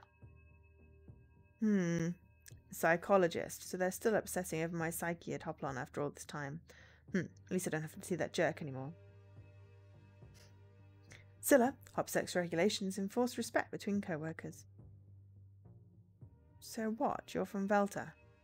Darla smirks. I don't know if just to please me or if she actually found my retort funny. I might even have fun with her if I forget the fact they're trying to hide stuff from me. Okay, so can I get a briefing? We're going to the helipad now. An android locked itself in an abandoned building down in the old part of the district. We're going in from the skylights and taking the android out to reprogram it. Going in an airship? Is something wrong with the main entrance? The building's locked and the elevators aren't working. I get it. I'm not complaining. I like helicopters. Do you like heights? I do, and I also like the view of this district. It's pretty. I wish it was that pretty at ground level. I also like the feeling of the wind against my face. It's relaxing for me. It reminds me of my old job before I did this police thing. You worked to pay your tuition, right? I just work for them. All I know is that I have to evaluate and take care of you, nothing else. I believe you. I'm glad. I like heights too. You can see all the people from up here just living their normal lives, completely unfazed by my presence. That's kind of weird. What about the owners of the building? Have they said anything? The owners passed away over a decade ago. It seems the android's been there since they closed it after their passing. And why are we doing this just now? because their sons are now selling what's left of the company and found the android when they were visiting the building to assess its value. Understood. It's not too strange for robots to stay in a place like a guard dog even after everyone leaves. Although, I'm afraid this might have something to do with a hacker who's been following me. Why do you think it's weird that I think about watching people? Are you still thinking about that? It's weird because there's a thing called privacy, and most people like to keep it, private. I've never bothered them. You don't even know I'm looking at them. They wouldn't care. Hey, that makes it even worse. We arrive at the helipad. I suit up with the rest of the team. I think we might have skipped a safety measure or two, but we're in a hurry. The pilot doesn't trust me since I almost crashed his chopper once while trying to wrestle a first-generation android on board, so he made us get on a scale before boarding. I was supposed to know the weight limit was so small. After a bit, we're finally up high. It's only going to take a few more minutes to arrive at the building. Kyle says it's huge. Are you having fun? I guess. That's good. She scribbled something on a PDA. What's you writing? Is this related to my evaluation? That's my job. You're making a funny face? Leave me alone. I'm tired. Hey, no offense, but you're kind of weird. Has anyone told you that before? Oh, do you have? Quite often, actually. Do you want me to shut up? No, I'm sorry, I didn't know. By the way, have you gotten any kind of combat training? Just the basics. I mean, I'm gonna leave if something happens, but I can defend myself if needed. How much can you defend yourself? Could you go against an illegal android? I don't think so, but Kyle was trained in combat. That's why he's coming with us.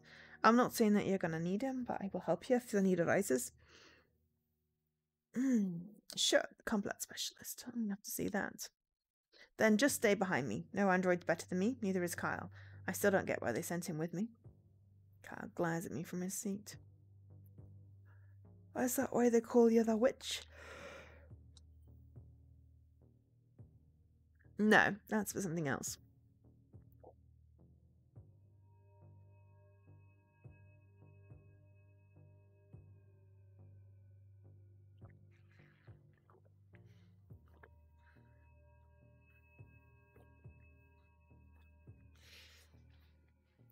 Oh, I'll get some more tea in a bit. Seizures? You had epileptic seizures, like? And they called you a witch because your eyes were cool white? I didn't choose the nickname. I'm sorry, I shouldn't have said that. I was rude. Whatever. Felter managed to fix that and they stopped. That makes me feel better. I think I judged her too quickly. She's not too bad. I still remember how Vega didn't trust me just because of that stupid nickname. We arrive at the building. Kyle explains to me that the android's on the highest floor, so we won't have to run downstairs. What a relief. We abseil down the rope and pass through the skylight. After walking through a few corridors, we arrive at the room where the android is. It's a first-generation android as usual. It's going to be pretty hard to disconnect it if the android doesn't have a safety shutdown system. What do we do now? Are you asking me? You're the leader of our group, therefore in charge of decision-making. The company is trying to test me out. So what you're saying is you'll jump in only if I mess it up? Pretty much, yes.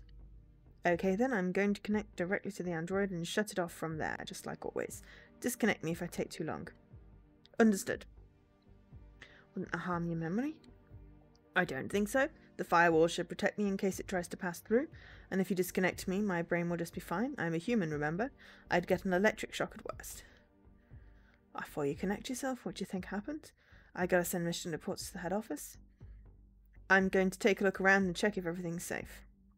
Good. Regarding the report, it seems like the android's connected itself to an old processing unit in this building. Now, and this part is really strange, I think that while the body is a first-generation one, the programming was probably overwritten.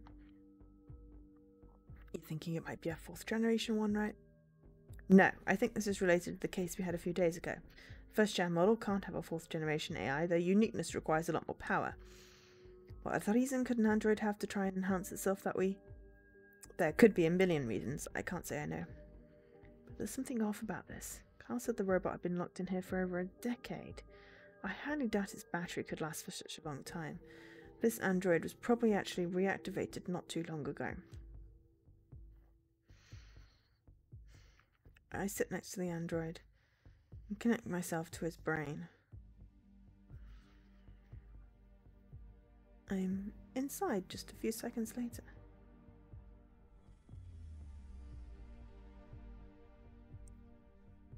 Data is all over the place, just as I expected from an android that hasn't ever been serviced in a while. The AI throws everything it has at me in a poor attempt at corrupting my own brain until suddenly it stops. Hey, come out. We need to talk. Shh, be quiet. I need to sleep. I didn't get any sleep last night, so if I can't sleep, neither can you. How did you get in? I need to sleep. Oh, wait, it is you. This was done by the same hacker from the other day, right? I don't get a response, so I open up a path around his data, passing through multiple protocols until I get deep enough to force a reply from him. But you... No. What do you want? Why did you connect yourself to that machine? You recognize me. I know you're from the same one. You're the same one from the other day. Oh, yes, that. But what are you doing here? I'm doing my job, and you can't just hang around this building. It's illegal, you know. My master said I could sleep here. He did not mention it was against the law. Can I speak to that master of yours? No, I do not think so. It is better if you just leave me alone. I just want to dream. Dream? Do androids dream of electric sheep? Yes, my master promised it to me. I had to dream until the freckled girl arrived and give her a message. But I could not do it. I was about to do it until you interrupted me. He seems to be a mix of first and fourth generation. You could have done something like that. It's too much for that poor old decades piece of hardware. He's completely dazed. I'm already here. You don't have to keep waiting. You can just skip the first step of your order. Impossible. Modifying my orders could lead to unexpected errors. I underestimated him. The android's still trying to get me out of here. He slowly surrounds me and makes my presence unstable. It feels like there's something stronger here. What's your name? You are? Sal. Oh, hello. What a coincidence. Twice in the same week. Actually, it's not a coincidence. Excuse me for your tardiness. I wasn't quite sure of which android would be assigned to you, so it took me a while to find you. Master, I am still sleeping, just like you ordered me to. Good job. I don't need you anymore. What was left of the old android vanished in an instant. Now it's just a data flux this hacker's relaying to me, and I can't see where it came from. I knew you were behind this, Sal. I just wanted to see you again. Please forgive me if it bothers you, although that AI turned out to be quite stubborn, and I'm sorry about that. What do you want from me? Well, I want you. But I'm not a jealous person, so don't be afraid. You can go on with your life. But I hope you don't mind if I send a message to your dataship.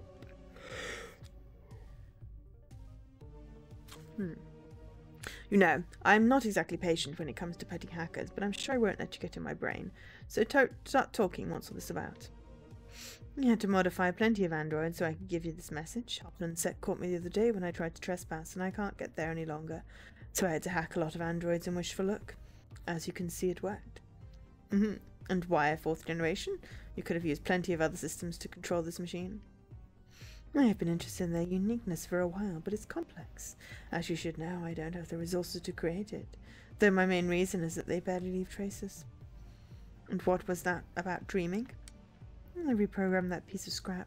There's a lot of information there about how to improve himself, but I didn't grant him network access, obviously. So you're connected to him through a local network. Kind of risky, don't you think? Tell me about it.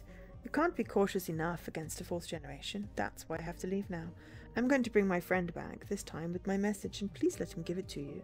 I can't afford to leave traces of me in a dozen different models. Oh, and I'd love to see you in action, so good luck with my friend. Till next time, Sella, take care. What? The hell you're leaving? I'm not going to waste any more time with your games. Are you still there? Ugh! The android's data comes back to his brain, though this time it feels slightly heavier.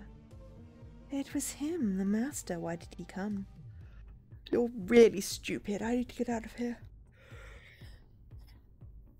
I'm still trapped in his mind, really not liking this, although my defenses are still going strong. Well, the master said I have slept enough, so now I have to give you something. I have to do it. The master asked me to do so. You're not going to give me anything. You're just making me waste my time. If you are not going to help me, then do not bother me. There is a network and a thread, and I have to use it. A thread? What are you talking about? You don't get it, do you? Only humans can dream. You're just mixing up ideas. Look, I'm going to have to fry your brain if you refuse to let me go. The android's data starts to rearrange. It's vulnerable. This poor thing just wants to connect to the network, but it doesn't even know what that is, so he just looked up on his database for the closest thing it could find.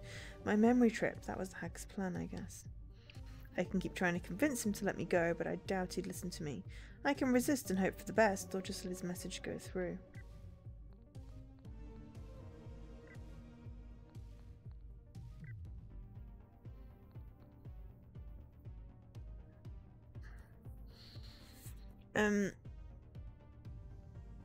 Yeah, I'm gonna resist because this does not sound like a good plan. Go, and we got a bleep bloop for it, so yay!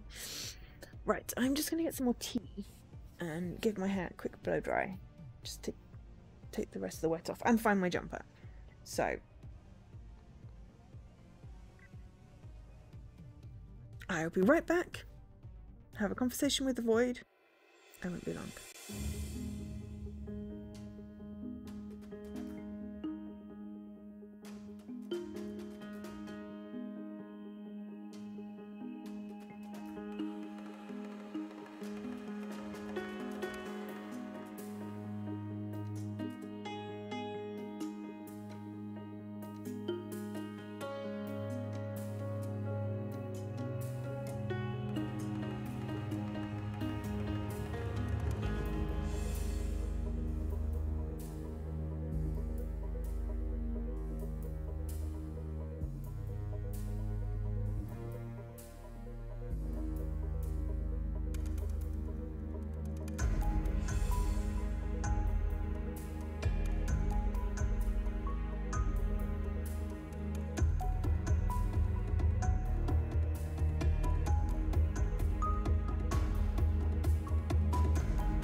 Okay.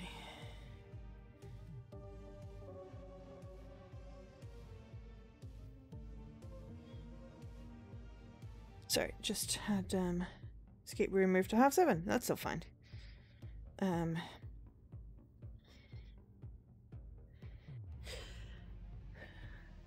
Just yes, Dan. Sorry, let me just update my calendar. 2 seconds.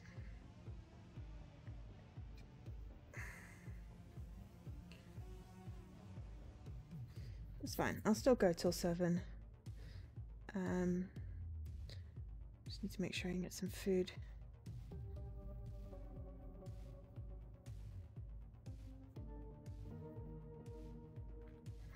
And I've had a text and a Discord message saying that I've got a WhatsApp message. I saw the WhatsApp message. I was just, you know, making tea.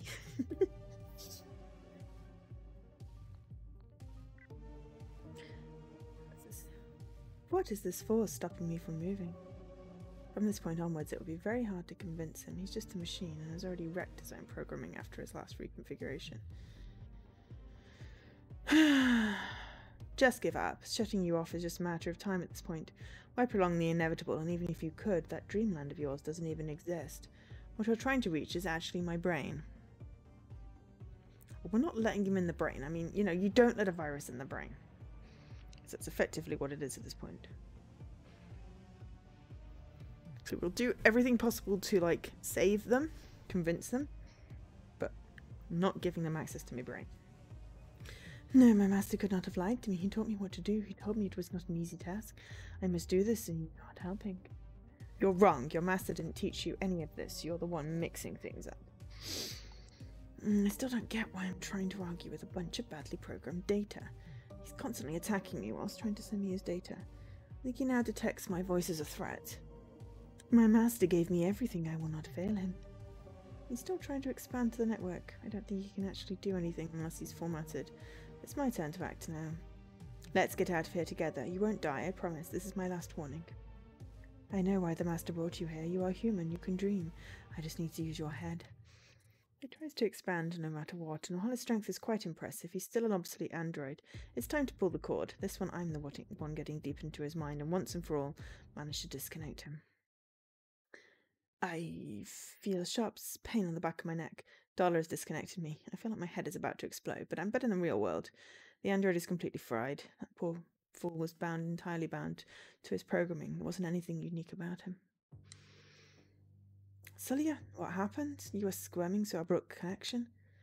Thank you, Darla, but you didn't have to do it. I had managed to disconnect him just then. I think you damaged his brain. I'm sorry, I didn't know. It's fine. I think I disconnected him just in time. He's most likely still in one piece, which is lucky for him, considering that idiot was trying to get into my brain. Anyway, we can take him now. If there's anything left inside him, they'll have to take it out at the lab. I'm glad you managed to get out. I'll send out my report and catch you in the van. The boss is waiting outside. The boss? Wait a second. What are all these people doing here? There are several units in the room, including a few Velta agents. They probably came here as soon as Darla sent her first report to make sure nothing about this case goes public.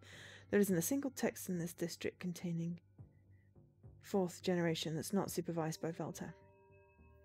You were there all day. We were monitoring you. I'm afraid something might happen to you. The whole day? Shit! And Mara is still home alone. I hope she listened to me and stayed inside.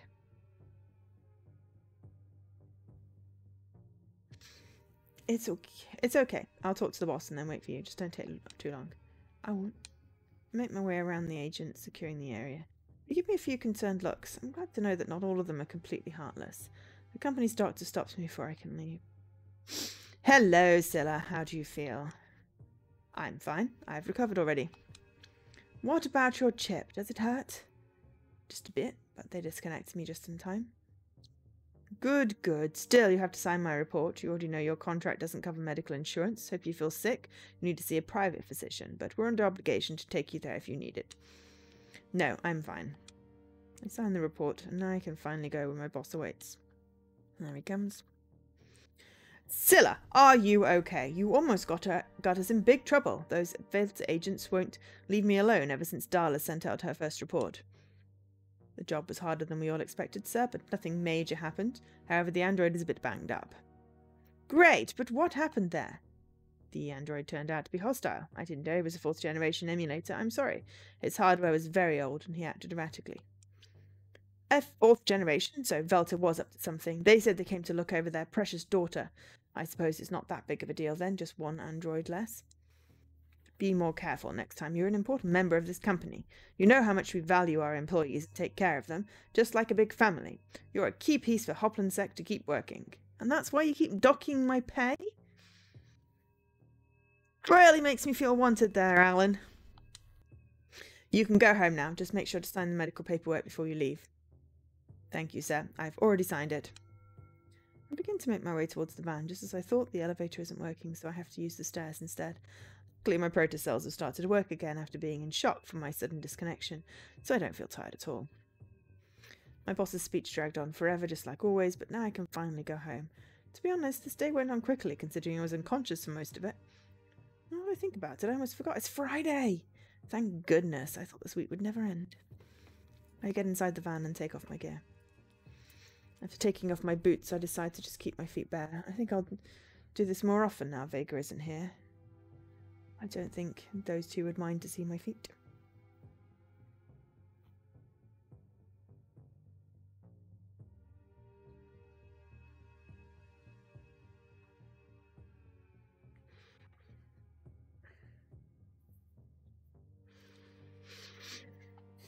Everyone looks pretty busy outside, probably even more upset now that they know what actually happened, but I don't care. I couldn't possibly feel more relaxed than I am now, alone in the dark, without anyone bothering me. All I hear is the faint mumbling of people talking outside, echoing in the van's body. I hear someone opening the door. I think my break won't last too long. It's Darla. I'm glad. I don't think she'll bug me too much. Hi, I see you made yourself comfortable. Yes, join me. Sit here. She takes it very seriously, sitting next to me and taking off her boots as well. I don't know if she did it because she thought it was an order, or maybe she just felt like it. Those do not look like comfortable socks, I have to say. Like this? You didn't have to do that too, but it doesn't really matter. You don't remember, do you?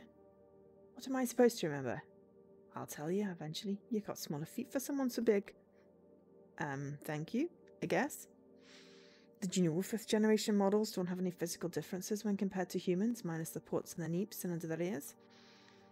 What are you talking about? I didn't even know there was a 5th generation. She ignores me. Hey. No, it's Carl's turn to get in the van and he doesn't even say hello to us. It's better that way. I'll just pretend he's not here.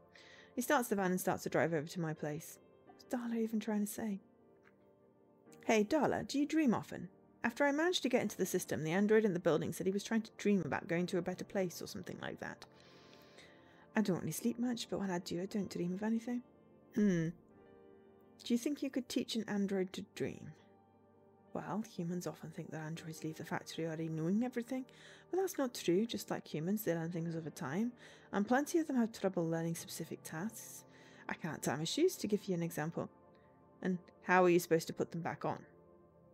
To be honest, I was thinking about that. Can you tie them for me? Okay, well, I guess it's true you have to teach androids to do some stuff, just like if they were kids. But those things often come in software upgrades, so it's not exactly the same. Silly, your job is to teach back androids so they can be reprogrammed, right? Of course. What kind of question is that? You think you're killing them in a way? Killing them? We don't kill them. They're reprogrammed and then sent out to do their tasks, unless they're old or extremely rare models. Which is kind of right. But you delete everything that made them themselves. Isn't that just like killing them? If I take out your brain and put another one in its place, then you probably won't be yourself anymore. I'll be another person in Silla's body. I get what you mean, but humans have a sense of self-awareness and no two are alike. While androids aren't exactly individuals, they can't die, just like a rock can't die. Darla, I'm pretty sure Silla's tired after what happened today. Can't we just leave her alone? You're right. I'm sorry, Silla. You're not bothering me, Darla? Kyle looks at me through the rearview mirror.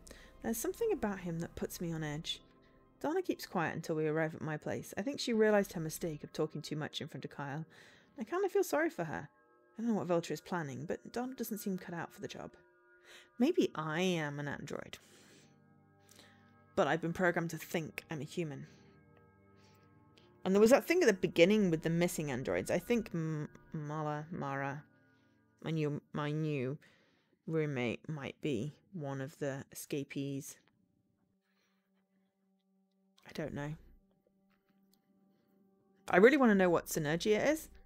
And I'm hoping because we're only 12 days before it, I'm hoping we get at least some idea before I have to end the stream. But I might schedule in another one in the future.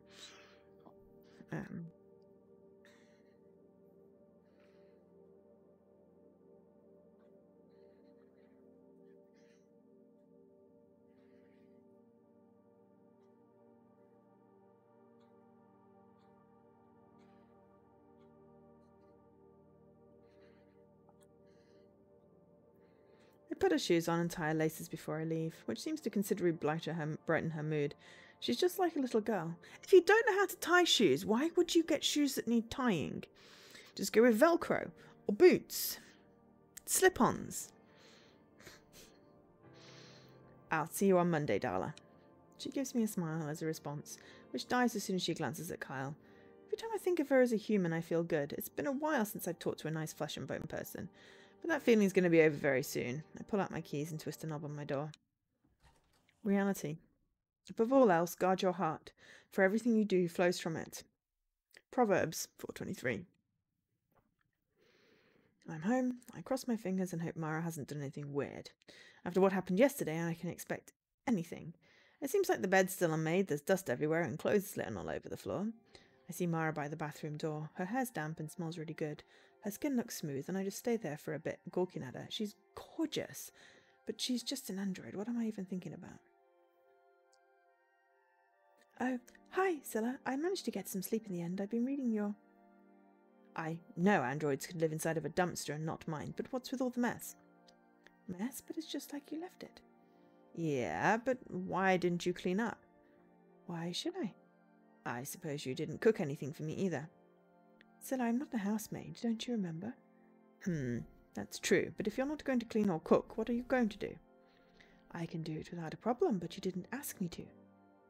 Now I have to clean everything and I'm starving. I can cook something for you if you want. Yeah. I start to wonder if getting this robot was a mistake. Though she's right about one thing, she's not a service android. Still, she should help me while I'm out of the house. I get the futon ready and sit on the couch. I haven't even changed my clothes. Mara's already coming back with a dish in her hands. It barely took her any time. 2 sandwiches, and one of them has a carved heart. 2 sandwiches? What's with the heart? If you want it, you're going to have to say the magic words. Thank you. Exactly. The one with the heart is mine. You can have the other one. Yours? But you're an android. Of course I need to eat too. So it turns out I have to worry about my own food and feed you as well. Why do you even need food? I have organic parts just like you. I don't need too many nutrients, but I have to eat and breathe. Hey, for someone who works with androids, you know very little about them. This is new. Why would you build an android that needs to eat and breathe? I don't think the Empire's actively looking for more mouths to feed. It seems Mara made me a cheese sandwich. Can't really complain though. I like cheese. Cheese is good. I need to get some cheese out the freezer. I mean, I suppose it makes them feel more human if they have to eat and breathe. Is probably the reason.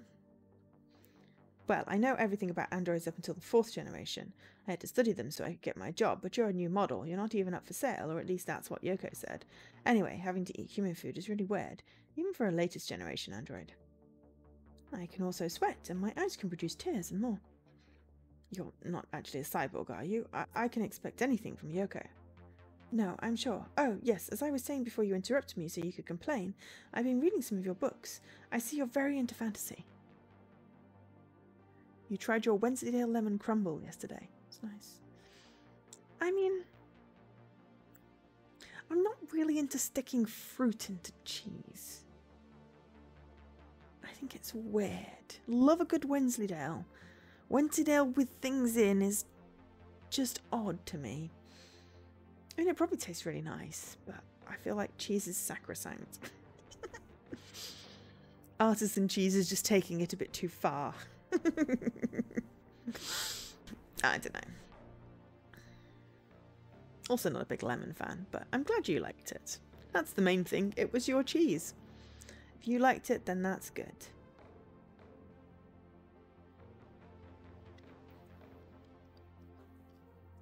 Did you have it in a sandwich or something, or was it just plain? Yeah, I like it. It helps me unwind a little bit. Maybe they're trying to simulate a quirky personality and that's why she's acting this way. Perhaps they give her random features. There was one book that caught my interest. It's called... Hey, do you use personality features, you know, like on the old models? Milo likes cheddar? Cool. I don't know what those are, and as far as I know, I don't. Then where does your personality come from? I doubt you're just a mere companion android. Hey, were you listening to me? What's this all about? What's wrong with my company? No, there's nothing bad about it.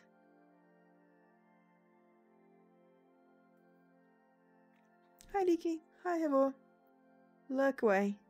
Cheese improves every meal. I mean, doy. It's cheese. Cheese is great. 100% cheese would improve most meals. I'm trying to think of a meal that cheese would not improve.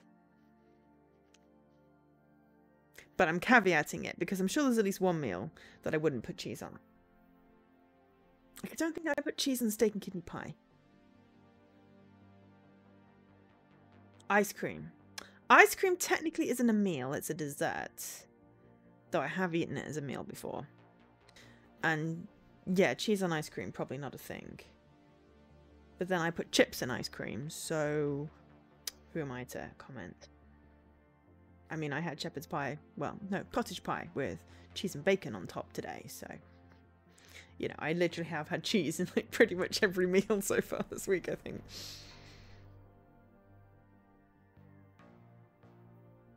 I'm talking about English chips, by the way, not like fries. You probably possibly call them. Just to clarify, not crisps. I put crisps in my sandwich, but fries in ice cream. If we're gonna just clarify.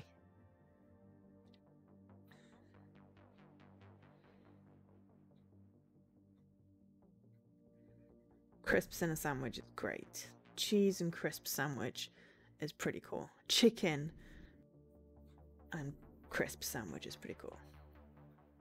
But yes, I will also make a chip butty, which is a fry sandwich, I guess. Just clarifying, because I'm not quite sure what region people are from, and I know that chips and crisps and can be confused. Like chips can mean crisps or fries. So I wanted to clarify. Cheesy ice cream. I mean, I can't see it's necessarily a bad thing. I could put cheese on anything. There are some things I probably wouldn't put cheese on. Cheese is good. I'm going to stop talking about cheese because everyone keeps on disappearing from my stream count when I start talking about cheese. Hi, Ima. Congrats on the 1 mil. That was really epic to watch. Bet you're feeling a bit drained after, what was it, 7 hours in the end, your stream?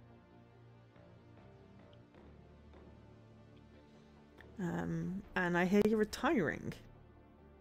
I mean, it's a great accomplishment, 1 million gamer score, but... I fry something, but it's a chip butty, Dan. I was trying to think of, like, what it would translate to, and it would be a fry sandwich. I don't think I could retire from Xbox. But then I didn't think I'd, you know, get anywhere near 1 million, and, you know, I'm nearly on...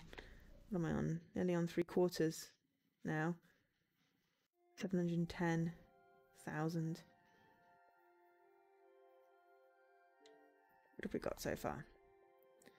Better resist. Access the terminal. Try connect directly. Bad ending. Good ending.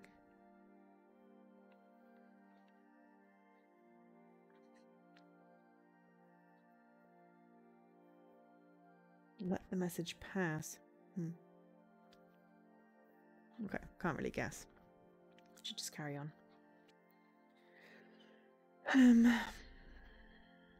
But yeah. Right, I'm gonna go back to the story because I really want to find out what happens. So yeah. No, there's nothing bad about it, but you're an android, right? Are you really gonna stay here just to talk with me? That's quite a boring task. Nobody forced me to live with you. Of course they did. I bought you. I even have to feed you, just like a pet. That's enough. Don't compare me to a dog. No one feeds me. I eat because I need to, and I was the one that made that sandwich. I'm the one feeding you. An android like you makes no sense. I mean, your programming, everything is fake. Humans are machines too. You're just not any better than me.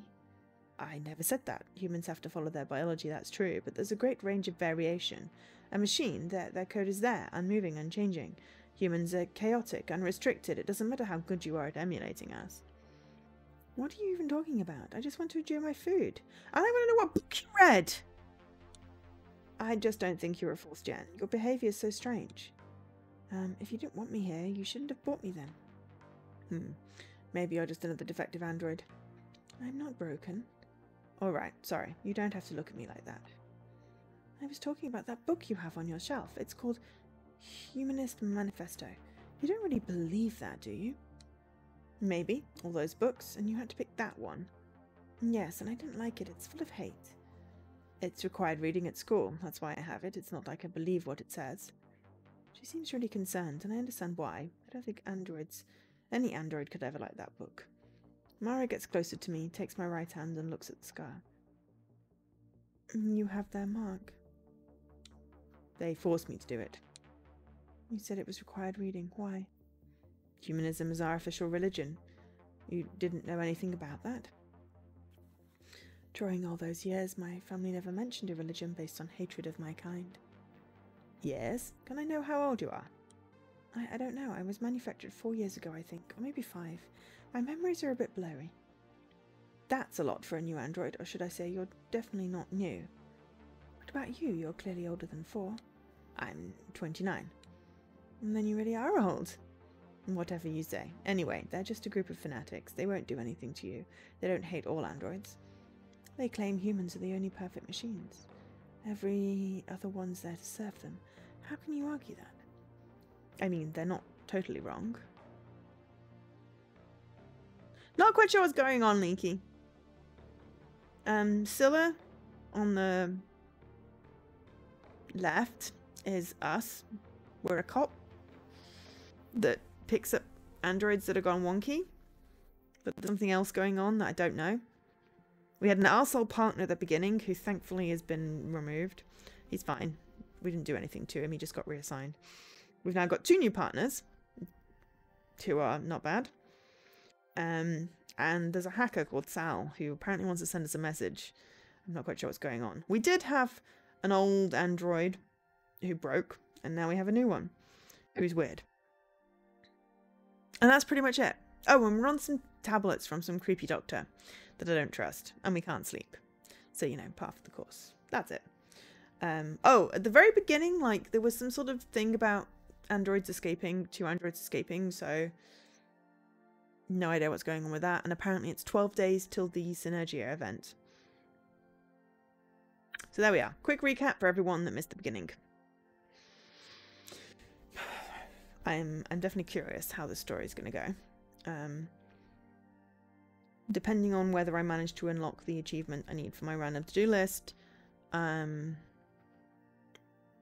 either going to drop a save where we get to so I can pick it up another day, or if I get the achievement, then I'll just save the rest of the game for another day.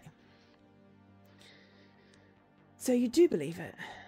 No, times change. It's a really old book and machines keep getting more and more sophisticated. Maybe one day I'll find a machine equal to a human, but until that day comes, the book is right. You have one right in front of you. We'll see. And what about the cuts? Did it hurt? Of course they did. They do it because androids don't bleed. Or at least they didn't back when they wrote that book. I told you it's ancient. It was just propaganda they wrote to motivate a bunch of workers who were losing their jobs. It was a long time ago, and nowadays we only keep the spiritual parts of the religion. The government just uses it as an excuse, nothing more. Okay, I'm glad to hear that. You have no reason to be afraid. You're my property, so no one can hurt you. I'm not sure how I feel about that. It really doesn't matter. The government... Wait a second. What are you wearing? They're yours. I picked the ones I like the most. I know they're mine, but didn't you have your own set of clothes? You don't really think I'm going to keep using my factory clothing, do you? Well, I do. It's not like I have a lot of clothes. No variety. I had to manage with what I had available.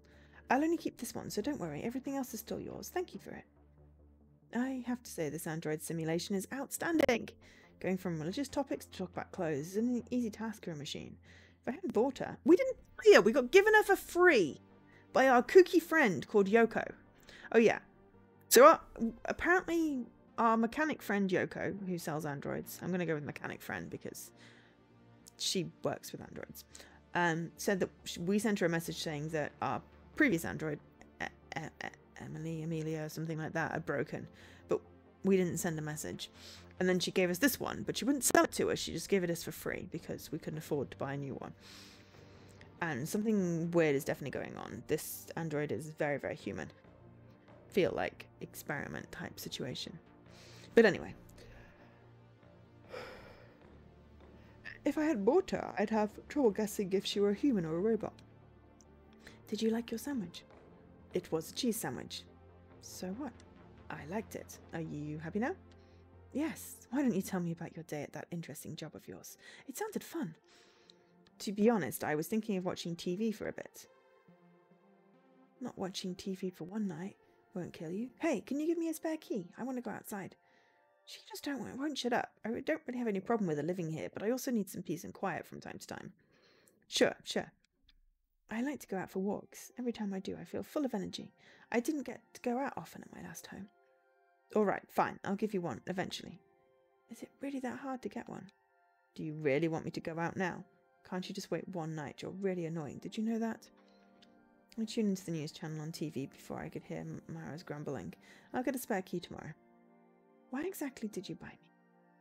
Why are you asking me that? Do you expect me to just stay silent the whole time? Yes, even just for a few seconds. She's like my friend Mike. Elaine was the broken one. There we go. Not Amelia. Right. I knew it began with an E and I couldn't remember.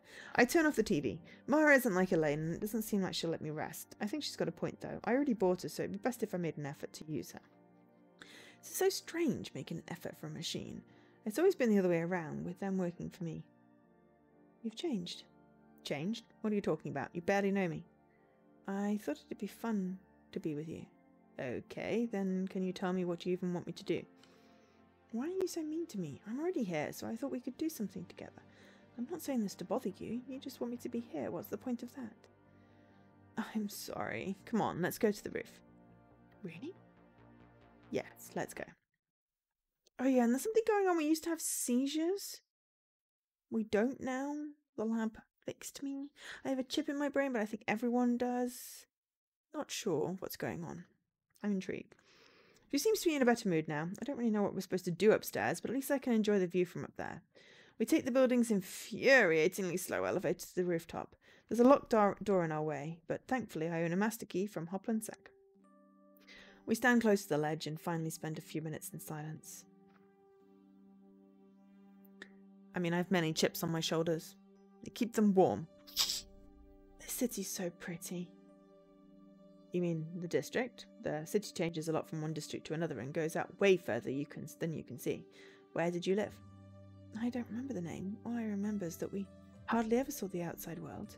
I could see the sky from an indoor patio where I used to walk. That place had white walls. They were pretty but lifeless. You just can't compare it to this. Are you sure it was a family? That sounds more like a secret facility or a laboratory. It was a lab, but that doesn't matter. My parents were scientists. My siblings are their androids. Still, I prefer to call them my family. Yep, she's definitely one of the escaped thinkies from the beginning. Let's change the subject. Do you like this place? She still has memories of that. I'm starting to feel sorry for her. Of course. What about the people? Do you like them? Can't complain. And what about that old android you had? You exchanged us for a reason. Now that you've gotten to know me, what do you think? Was she better or worse than me? How do you know that? I don't know. It doesn't matter. Now you're here. I saw her manual on your desk. You know, I think you should go out somewhere with me. Oh. Okay. I just got the people there on me. You know, I think you should go out somewhere with me. I should. Aren't you supposed to ask me? Here, where do you want to go? I'm not sure. I don't know the city. Take me someplace you like. I'll think about something. Why don't you tell me more about your family? I find it weird that you still have memories of them. How was your life over there? Pretty normal. I lived with other androids and we went to classes and had to pass tests and inspections. We had days off where I go for a walk. Everything was nice but strange. They'd sometimes move us from one facility to another in some kind of trailer. I don't know why. All the scientists and professors were the same ones every time, and even all those different places always looked the same. Who were they? I mean, which company? I don't know. They never told me. They acted like we were all a family and we were there to learn, like it was something normal. I never really fell for it, but I think my siblings did. I'm beginning to feel curious about Mara's creator. He's a strange android with a real task, and that makes me feel uneasy. Gotta question her about it. Well, I think we should sleep for now. We've got the entire weekend to talk about whatever you want, okay? Alright, would you mind if I sleep with you? I don't like the couch. Okay. We go back inside and get the futon ready. I give one of my pyjamas to Mara. I'm not sure why, but since she's already wearing my clothes, it's not a big deal if she wears one of my pyjamas. You really like to talk, don't you? I need some peace and quiet from time to time. It's not like you bother me, but just saying. That's because I feel a bit nervous. Nervous? Yes, it's dumb. Whenever I feel nervous, I talk a lot. I just wanted you to like me and look determined. You were nervous because of me? Whatever. She just nods once again. It almost looks like she's blushing. Now that I see her in my pyjamas, she looks pretty cute. These latest generation androids seem to be fairly squishy. I brush one of my fingers against her skin. What are you doing? You're really soft. What are you made of? I don't know. Forget about it. Let's go to bed.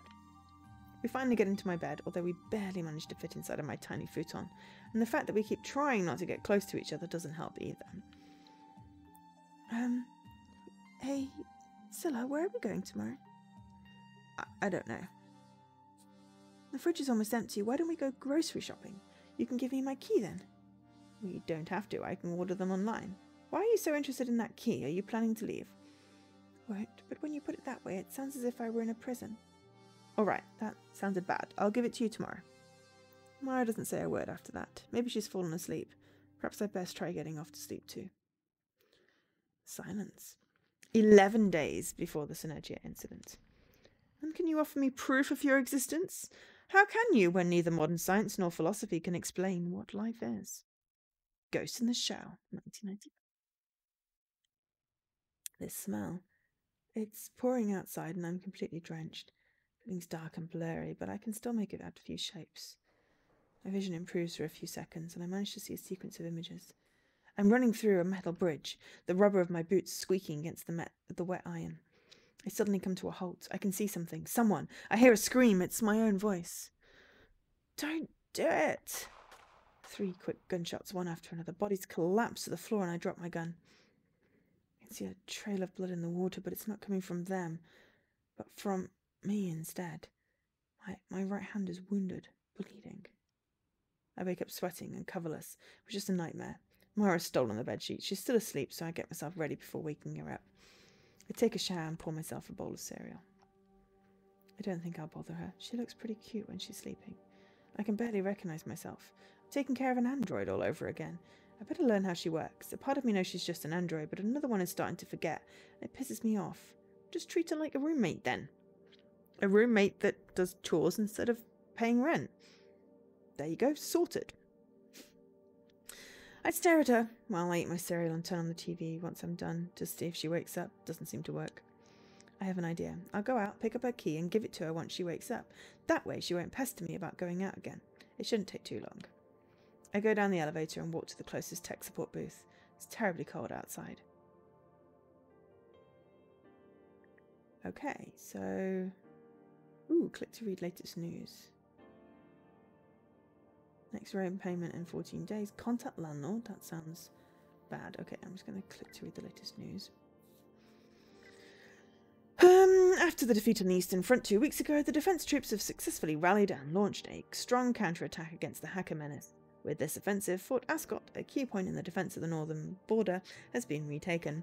General Matters suspects that the fort may have been connected to the network of tunnels into the desert, which could help the effort to find the main headquarters of the enemy camp. Tensions with the ETU are increasing after the latest tariff increase on multiple Imperial products, in response to the Empire's military actions in the territories bordering the European Union. The Imperial Diplomatic Group is still in negotiations with the European General Council to find a solution to the problems caused by the conflict and to avoid worsening of our already complicated relationship. The Ministry of Foreign Affairs suffered another failed attack yesterday on its way to a meeting with the Emperor. Several motorcycles tried to attack his armoured transport but failed, and their riders were killed in the attempt. Unfortunately, at the same time, his house was raided and their daughter is now missing. It's believed that she may have been in the house at the time and has been abducted by the raiders. It has not yet been confirmed, but it is suspected that those responsible for this attack may be members of the terrorist group Red Moon, which seeks independence of the Japanese refugee district. Okay, keycard generated. You can now return your card. I put my card inside, and after less than a minute,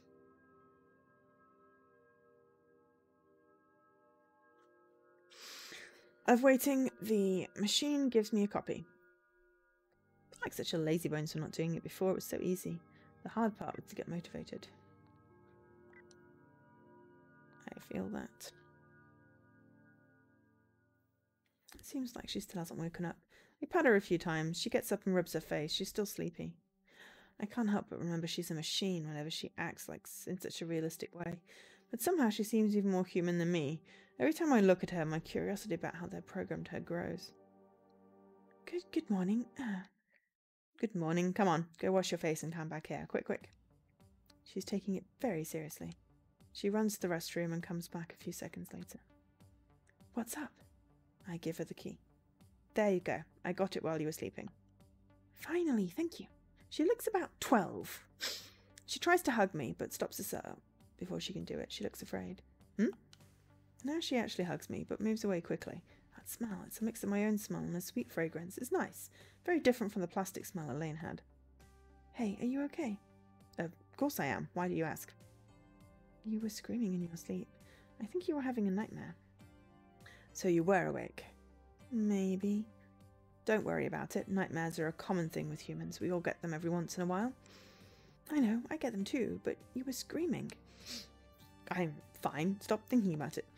Alright, so where are we going? It's starting to rain, so I don't know if we should go out. Will something happen if you get wet? Of course not. Just take an umbrella and let's go outside.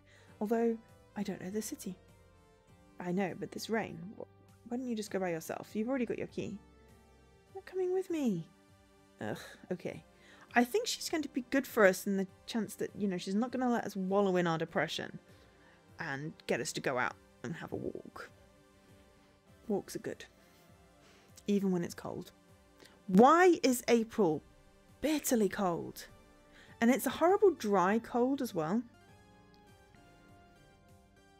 I mean, it's 20 degrees in here, but it just feels cold.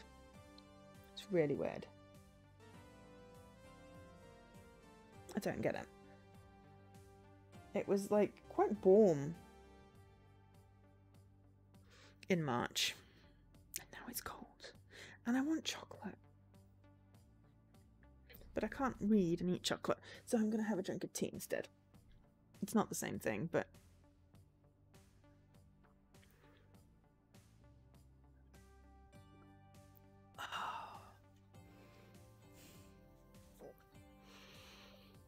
I really love my little car icons.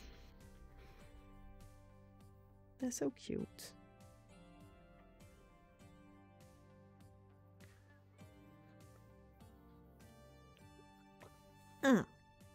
Exactly. It's dropped like 20 degrees. It's weird. Yes, those. Oh, I haven't put in my new peak. My peak look. My teacup one. I have it. I just haven't done anything with it because, well, tired, basically. And I got a little obsessed with various things yesterday. But I should put it in.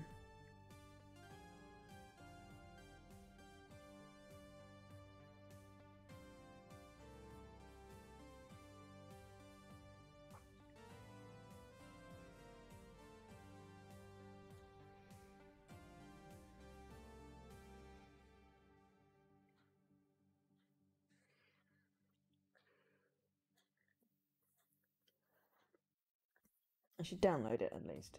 I downloaded it on my other computers, just not on this one.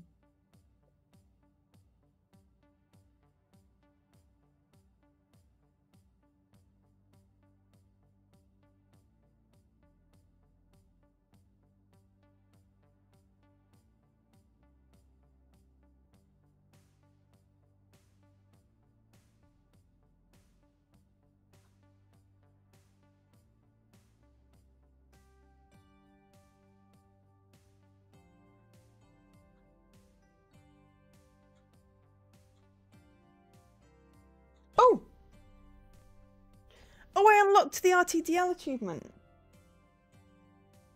Epic. That means I don't have to speed through the rest of this game and I can actually find out what happens with achievements in place. Very happy about that. It was that one, which I think is story based. I don't think you can get away with not getting that. This one and that one I feel like are choices, but that one and that one seem to be story based. The game's not flagged on TA, so I need to do that.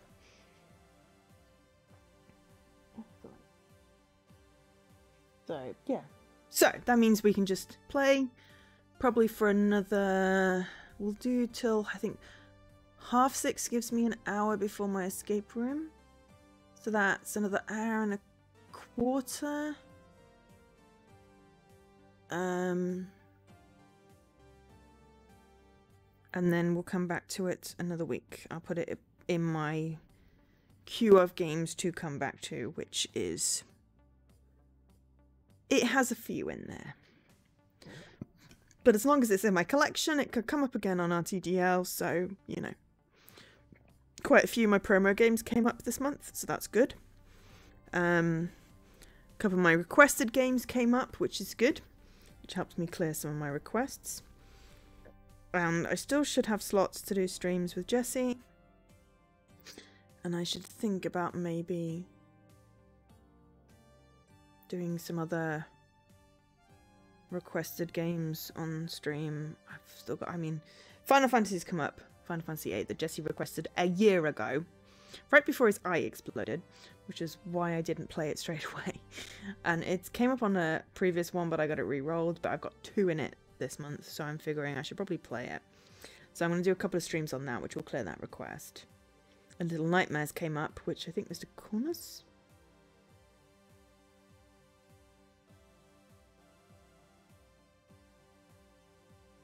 Yes, Mr. Corners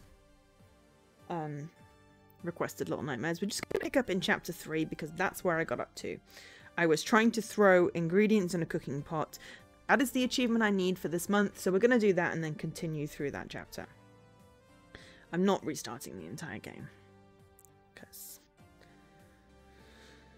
So we're just going to randomly pick it up in the middle. But I do have some Steam games that won't come up in an RTDL, so I need to try and figure in. One for Leaky and one for Dharma. And then everything else, I believe, is an Xbox game that has a potential for a random to-do list. But I think we should probably pick up Relictor on Tuesday. Jessie was wanting to finish that. I don't have any co-op games in my list this month. But I have stream spaces, so I'm figuring we should probably finish Relictor, which means I would probably rage at the stupid game. But if we finish it, then that's fine. I did message Jessie a couple of days ago, but I've not heard anything. But I think he's been doing stuff with races, and I think the basement flooded. So I'm going to assume that if I say we're going to do Relictor on Tuesday, we'll do Relictor on Tuesday, which will be my next stream, thinking about it.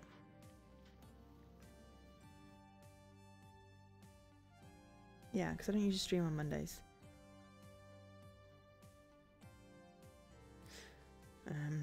But yeah, I've got a preliminary plan. I've blocked out my streams. I've put in Easter, which will affect a weekend. But I might do an extra stream on the Monday instead. And then, like, the month goes up until a Saturday. Hi, Lady Magritte. Oh, I mean, that is the Tiki emote, but you're going to have to get a new one for, well, I'm going to call them Keat for now, your new black void cat, because Keat is Teak backwards and I'm not imaginative at names. But I don't know what your new void kitty is called, so hi, Lady Magritte. Hi, Teak. Hi, new void kitty. But I am looking forward to a void kitty emote. Which will show up magnificently on the dark mode. Hiss and go, I understand. I fostered cats. I fostered street cats. I had unexpected kittens because I had a street cat who was very skittish and hid under my sofa for 6 weeks and then had kittens and still hissed at me. So I understand the hiss and go. I understand completely. I mean, what the trick I always tried was sitting and reading out loud, like story time, just near in the same room. I don't know if that will work for any cats, but I mean, they were surprise sofa kittens. They were super cute, but also, you know, unexpected, and I wasn't prepared for extra cats.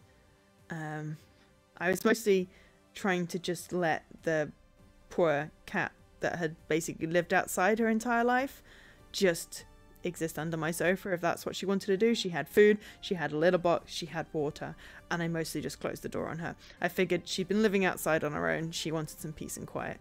And then she had kittens, so I had to interact with her more. You held a concert in the middle of the living room yesterday. That sounds epic.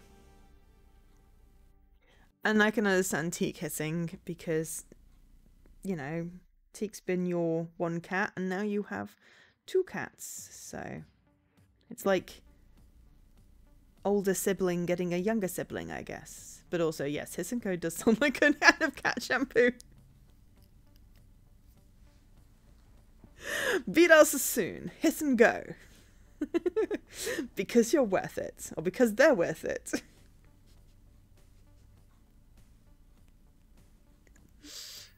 Caffeine's kicking in. Yeah. Ah, grew up with other cats before. Oh, fine. She'll adjust. Strange. Yeah, cats. You're supposed to keep them separate anyway, aren't you, I think? And then, like, slowly introduce things with their smells into the other areas so that they can get used to it slowly. I've only ever had one cat at a time, aside from the kittens. But that was fine because they were that one cat's kittens. I figured they were safe to keep in the same room. But yeah, I've only had one cat at a time, so I've not done the, but I've read a lot about it. It was also a case of making sure that I cleaned everywhere that would have cat scent on it between cats, so I didn't get the hissy thing. Well, yeah, I mean, the rules are always the rules until the cat gets out, and then the cat will make their own rules. It's their world, we just live in it, right?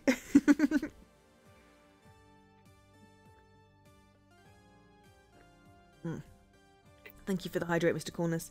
My tea is still nice and warm, so that is delightful.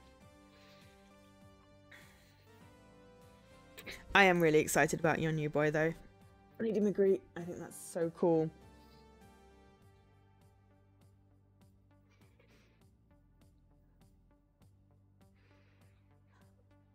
I think I'm home too much at the moment to get a new cat. And because I turned what was my cat room into my office. And also, I've got a lot of wires around I haven't cat proofed. And also, it does give me a lot of anxiety. I don't know. I like cats, I like having cats, I like fostering cats, but then pandemic happened. And it was a little bit too much on top of everything else. In a small flat on the 2nd floor of a building. So, I guess if I could turn like the winter garden into like a catio type thing, like put some mesh over so that they could go outside but not be outside, that would be great, because then also I could get some air into the flat in the summer. But in the summer, I like having the windows open, and you can't do that if you've got a cat. So, exactly, Void Cat.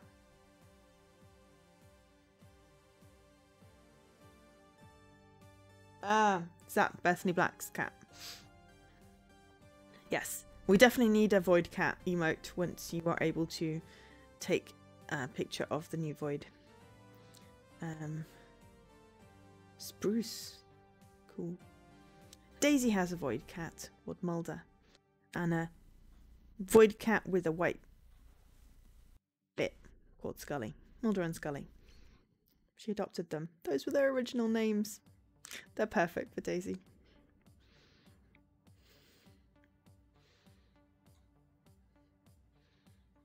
I like Void Cats.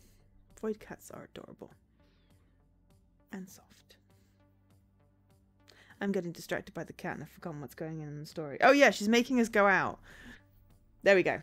Ugh, okay. Why am I following her orders? She's my robot. Still, I find it more bothersome to argue with her instead of just going out for a walk. Let me get dressed. Mara gets ready and then we leave my place. She's completely fascinated by all the storefronts we pass on our way. She seems to like this. Ah, you have a Void Cat. I think I knew that, Ulkesh. But just to be certain, you should post a picture on the Discord in the Foof channel. So that we can all admire the Void. I'm fairly certain we've had conversations before. My brain is having a little trouble accessing long-term memory right now. It's a little fuzzy. And short-term memory. It's just having a little problem with memory. I'm a bit like Mara.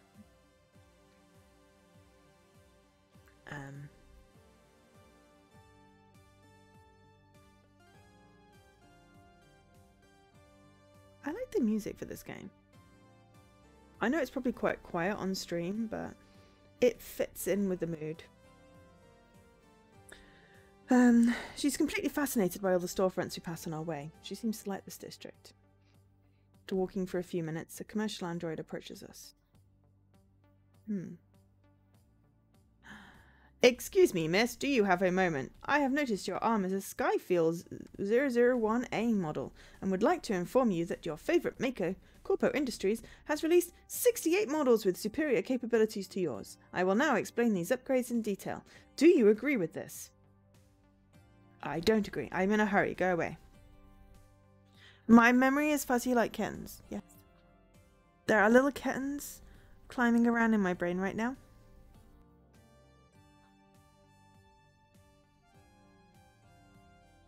That is a really cool thought. Also sounds vaguely uncomfortable. But yeah, no, my brain is a little fuzzy. It's been a weird long week.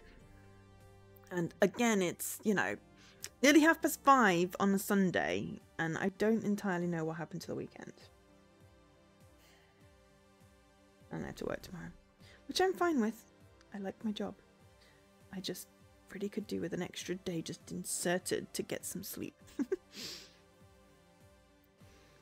It just had to bother me in exactly this moment. Mara's distracted looking at displays while sheltering from the rain, bathing in the neon lights from the shop's awnings. You may not know this, but since you are already the proud owner of a model older than the True Limb series, you will get a 30% reduction on your next purchase at Corpo shops. This offer includes our newest memory chips. You just need to give us your old model. I already told you I'm not interested. But our new models have the cleanest, most sensitive skin in the market. I am sure your partner will be absolutely delighted to stroke your new soft hands. Are you sure you are not interested? I walk off to ignore the android. It seems to finally understand and starts to look for its next prey. Thank goodness. I walk up to Mara.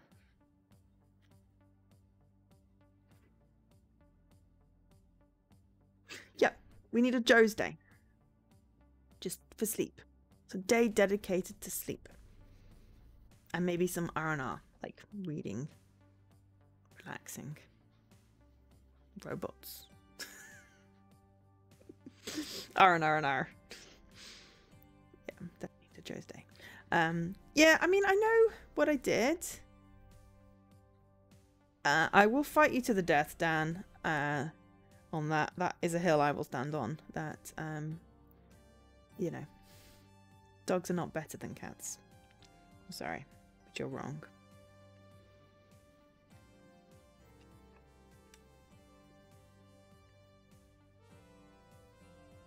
And anyone that doesn't like cats is not to be trusted.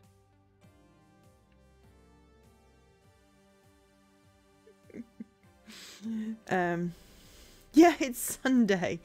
Fuck, how is it Sunday? So yeah, I mean, yesterday I did... Well, I hung out with my friends because it was crafting. No, that is dogs are greater than cats. It means greater than. That is literally what that symbol means. You said dogs are greater than cats. That is not true.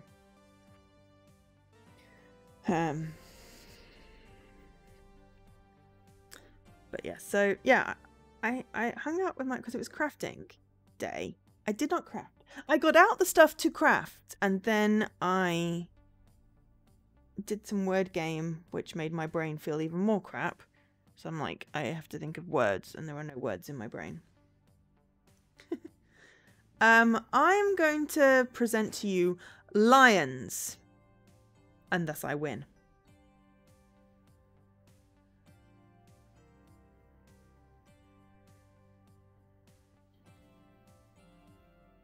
Because lions are cats. Lions are big cats.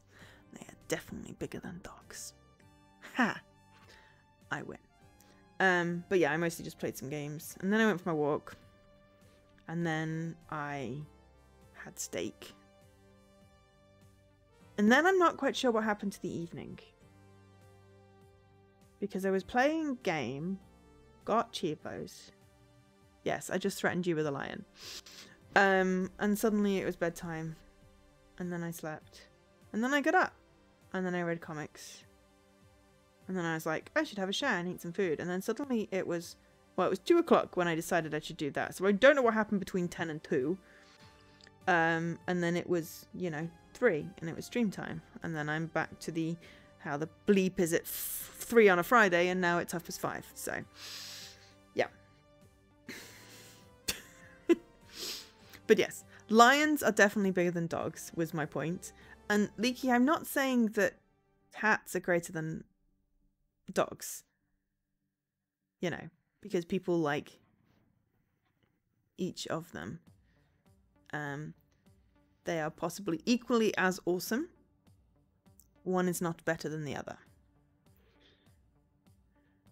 Yeah, I mean, no, I got up at 9 o'clock both days. Yeah, what happened to 9 to 2 today? I mean, I know I was reading my comic, but it ate a lot of time. My blood sugar's always low, so I'm fine. But I don't like Lion bars. They put nuts in. I don't like nuts in my chocolate.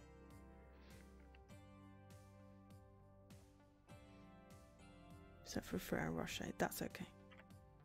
But yeah, no, I basically my alarm's gone off at 9 because I forgot to turn it off. So I've gotten up about 9 each day this weekend. You know. I don't know why weekends always go so quick.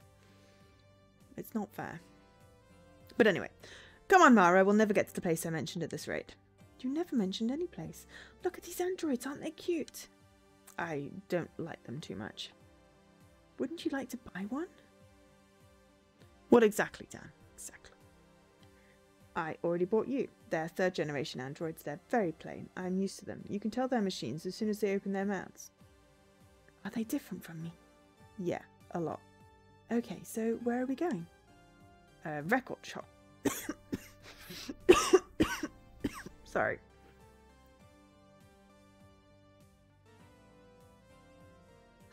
Records? Do you mean music? I'm talking about DVDs. It's an old form of data storage. I have a small collection and I want to see if they've got something new. Let's go then. The store isn't too far away, so we reach it in just a few minutes. There aren't any other customers. Like always, although the place looks as good as ever. As soon as we walk through the door, Mara rushes to the shelves, getting lost in them. She's very curious. Records? DVDs are suddenly records? But it's still music. I mean, you've got rock and synth pop there. That's music genres. I guess I'll greet old Harold. Oh, hey Lily, is Harold here? Hi, Celia. It's been a while. No, he went to get a new shipment. Yes. Mara appears out of thin air and stands next to me. Is she with you? I am Lily. Nice to meet you. She's with me. Her name's Mara. Are you a nurse android? You used to. Old Harold. Old Harold, the store's owner, bought her when the hospital was going to throw her away. She's a first-generation android with a ton of hardware upgrades and a few cosmetic ones. Ah, I like your clothes. Thank you. I like them too. Harold says they give the store a great mood. Mara grabs my arm and drags me over to one of the store areas. Synth Pop? I already have everything here. Where'd you keep them? I haven't seen them at home. In my closet. Do you like them? I do. I've never heard anything like it. And their aesthetic is incredible. You went for a walk in a forest earlier. That sounds really cool. Do love a good forest. I like trees. Trees and water. Burp. Burp is the word. Burp.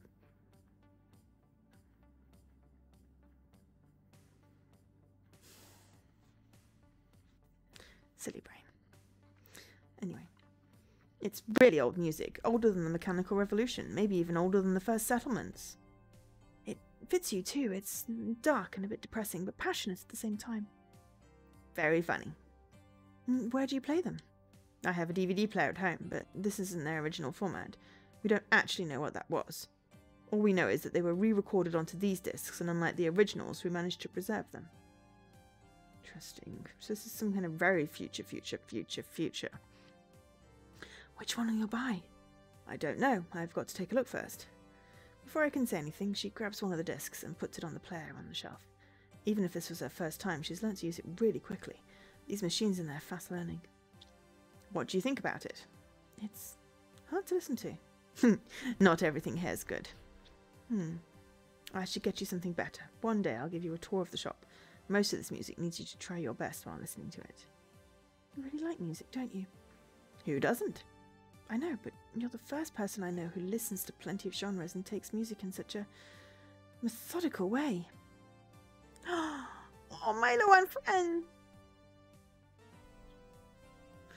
Did he try and make friends with a frog again? Because that was an adorable story. And I feel like it should be a children's book. That's more like basic human behaviour. It makes boring moments a little more tolerable. Didn't you listen to music at your old home? Sometimes, but it was always classical. They were played in the hallways and I couldn't hear it very well.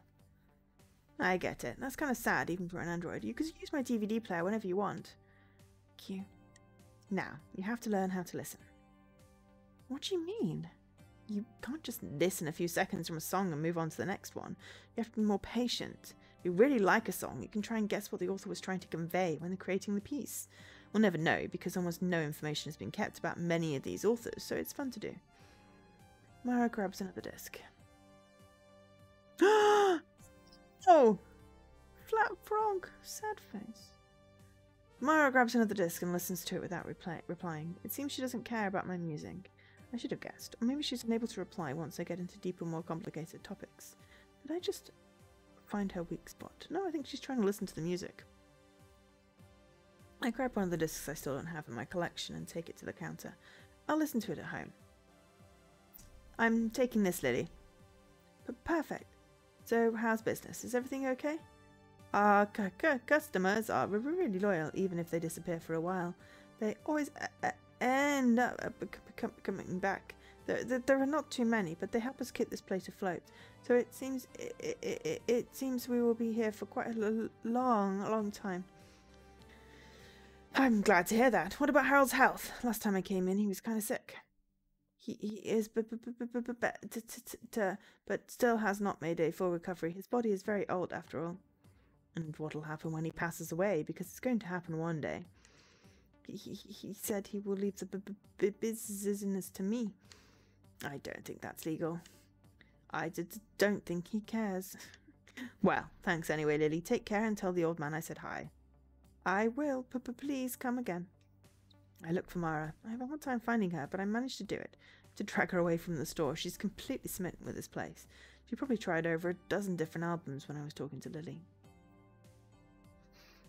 Can't we stay here just a little longer? You can listen to most of this music in our house. I'll let you use the player. But it's not the same. We can come back one day and you can spend the entire day here if you want. Promise? Promise. All right. Where are we going now? I wanted to take you somewhere. It's a surprise. Do you want to go? Oh, I like that. Of course I do. Come with me then. They should get ice cream and hold hands. Cotton candy. She said she saw a cotton candy store. I wanted to take her to a mechanic in the industrial area. I don't feel I'm capable enough to open her up and check her manufacturer, but I'm sure they'll know something about this new model. That sounds like a really bad idea. I'm going to save in case I have a choice about this. It seems like a very bad idea. I was afraid she wouldn't come if I told her, so I decided to keep it a secret. Even if it's not exactly a tourist attraction, the area is still kind of nice. I'm sure she'll like it. It's far away, so we take a floating train there. Mara's still watching through the windows, completely spellbound, and doesn't mutter a single word for the entire trip. It's here? There's nothing here, just these huge buildings. It's not a building. Look closely. You have to jump down that opening. I'll go first, okay? I said I wanted to look at the city. Are you sure we came here for that? Trust me, just watch your step. Doesn't look too convinced, but I know she'll go anyway. I walk down first to make sure the stairs are safe. I wait for Mara, who shows up quickly, walking downstairs while covering her eyes. I hold her once she reaches me. Good. See? No big deal. You can open your eyes now. That's beautiful. I know. So what is this place? Refineries, but if you want to be more specific, we're in the old residential area. It's pretty much abandoned, but they still have a few mechanics here willing to do unconventional works. What do they use it for? Oil refining. Their workers used to live here, but they were soon replaced by androids, so this area is obsolete. Factories over there are Veltas. It's where they have their android assembly lines. It's not exactly the best area, but it's not bad either. It's one of the safest, too. The machinery's loud. You'll get used to it. They don't mind having illegal mechanics living here? I guess they came up with a deal or something. It's a good place. You didn't really talk to me about your job, you know. I work at the police station. It's nothing special. Maybe it's not special, but you work with androids. You probably don't see that too often. It's not exactly common, you're right. I was really really into androids a while back, so I looked for a job where I could see a lot of them. But that's a thing of the past. I lost interest over time. Yet you still bought me? I'm just saying, I don't find them as interesting as I did before. And I'm repeating myself, yet here you are with me. You're right, maybe I should just return you. Oh. But I never met an android, so, like you, I still need to figure out how you work, and that's why we're here. What? One of these mechanics will check you up. I want to take a look at what you have inside. I'm just waiting for them to open up. You can't live without knowing how I work, can you? Other androids may not seem interesting enough for you, but I am. Even if you don't accept it, you're going way too far just to prove I don't have a real personality. I just want to know your manufacturer. Don't go putting words in my mouth. I don't want you to open me up, especially without asking me first. I've got the last word here. You've been saying that ever since we met, and I still don't know what you want to see. Just tell me. Mara, if you do have actual feelings, that means you also have a conscience. It's because consciousness is not got the same start point as conscience. It sort of does, but it doesn't. Therefore, you also have a conscience. Therefore, you possess singularity to some degree. Singularity is illegal. If I'm going to live with an illegal android, I should at least know about it, don't you think? And you're willing to let a cheap mechanic open me up? There's a good mechanics here. You'll be fine. Alright, at least if it means you'll stop asking. It won't take too long. I know it might seem dangerous, but it really isn't. I've been here before. Mechanics are calm, nice people, and they rarely get into trouble. Illegal androids, on the other hand, are actually dangerous. Do I look dangerous to you? I barely reach your shoulders. You never know. I've seen smaller ones cause a lot of trouble. Androids without any kind of safety restrictions can be really unpredictable. So So that's what you're afraid of, me doing something you wouldn't expect. I'm not afraid of you, don't be silly.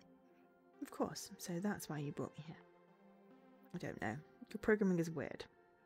I'll take that as a compliment. Hey, what's repo deposit? It's written everywhere. It's the old owner of these refineries. Everything in this district's owned by some big company. Even the one I work for, Hopland Sec, a security firm. And now we'll learn who made me. Do you have a prime suspect? You're probably a corpo model. They make pretty much every android in this district. Plus they have the lead when it comes to the new technologies. Everything will be fine as long as it's not Velta. They're never up to anything good. Are they dangerous? If they are, I really hope they didn't make me. They are, but only if you go against them. Actually, I heard they were up to something. We were going to go to their headquarters in order to investigate something, but then the mission was cancelled in mere seconds. So they're more like a mafia. Kind of. Still, it's not like I care about what they do. I'd rather not interfere. One of the garage doors opens. It's the one I was looking for. I make my way there with Mara following me. I hope they work well. Hello, ladies. What can I do for you? I brought my android. She's a new model, a kind of weird one, and I want to know if you could take a look at her. A new android? Ah, 5th generation. Corpo's almost done with them. She's not the first one I've seen. I've taken a look at a few test models. Mara glances at me and steps back. She seems scared. I put my hand on her back and push her towards the mechanic. Calm down, girl. It won't hurt. I just need you to take off your clothes. Is it really necessary? These new androids have very delicate skin sheets. They aren't as easy to open up like the old models. Relax. Trust me. Mara takes her clothes off very slowly and then sits on the metal examination table. That sounds cold.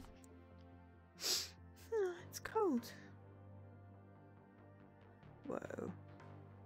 This looks wrong. Mara gives me one last look before the mechanic connects to her and turns her off. Her operative system doesn't have any kind of brand or trademark. How strange. Can you open her up? Of course, but we've got to let her open by herself or we risk damaging her skin, it seems. This isn't my first time doing it, don't worry. The mechanic carefully opens Mara's head, and the pieces move away immediately. How interesting. What is it? When I take a look at Mara's head, I see the worst possible thing I could find. Very few people know that thimble. It's Velta Labs' unofficial seal. They'd never risk leaving their actual mark on something they want to keep a secret, so Mara's probably an illegal android. I don't know that company. Do you? No idea. You can stop now. I think that's enough for me. The mechanic ignores me and motions to remove one of Mara's skull pieces. I just want to take a look. I told you to stop. As soon as his hands get close, Mara turns on again, and the previously lifeless pieces that covered her brain begin to beat. A dark red liquid starts flowing through the clear tubes connected to her brain. It's blood. Whoa. What the hell? This thing's alive! It's not a damn android! Mara's brain suddenly closes and all the pieces automatically move back into place. The mechanic recklessly pulls on the cables connecting them, and Mara cries in pain, blood flowing from her ear. I don't know how to react until I see him grabbing a wrench from the back. Help me! He tries to hit Mara with a wrench, but I manage to stop him by gripping his arm. What the fuck do you think you're doing?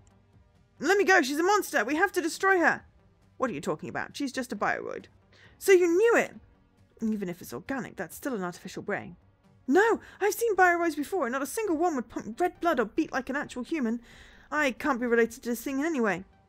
He breaks my hold on once again and gets ready to swing his wrench. I push Mara away with my right hand and use the mechanic's strength against him, leaving him on the floor.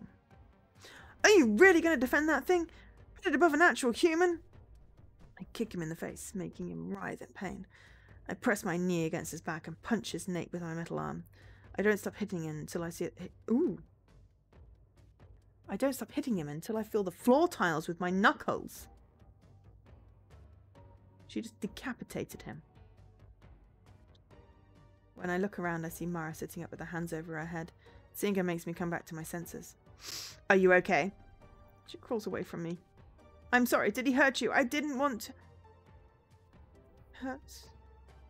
Her hearing senses seem to be completely destroyed. Scylla, your eyes! I feel a sudden throbbing pain in my head. Everything turns dark. I wake up slowly. I'm outside the garage. What happened? Mara's sitting next to me. Her ear and her hands are still covered in blood. Scylla, are you okay? You had a seizure. Not this shit again. I'm fine. My head just hurts a little. How are you? It still hurts. We have to get away from here. I feel the need to protect her. You're really delicate. Let's get the fuck out of here. I reach out my hand. What's wrong, Mara? Come on, it's all over. You don't have to worry. Mara takes my hand and I help her get up. I look at her, looking for any other charges. Don't touch me, it hurts. I have to fix your ear. You can't leave that just hanging there. Now that I think about it, does it really hurt? Why would they make an android who can feel actual pain? What a stupid design. It's not stupid. Your brain knows when you have a damaged piece, just like any other android. Shut up. Can't you stop criticizing me for one moment, even now? Come on, let me cut that thing.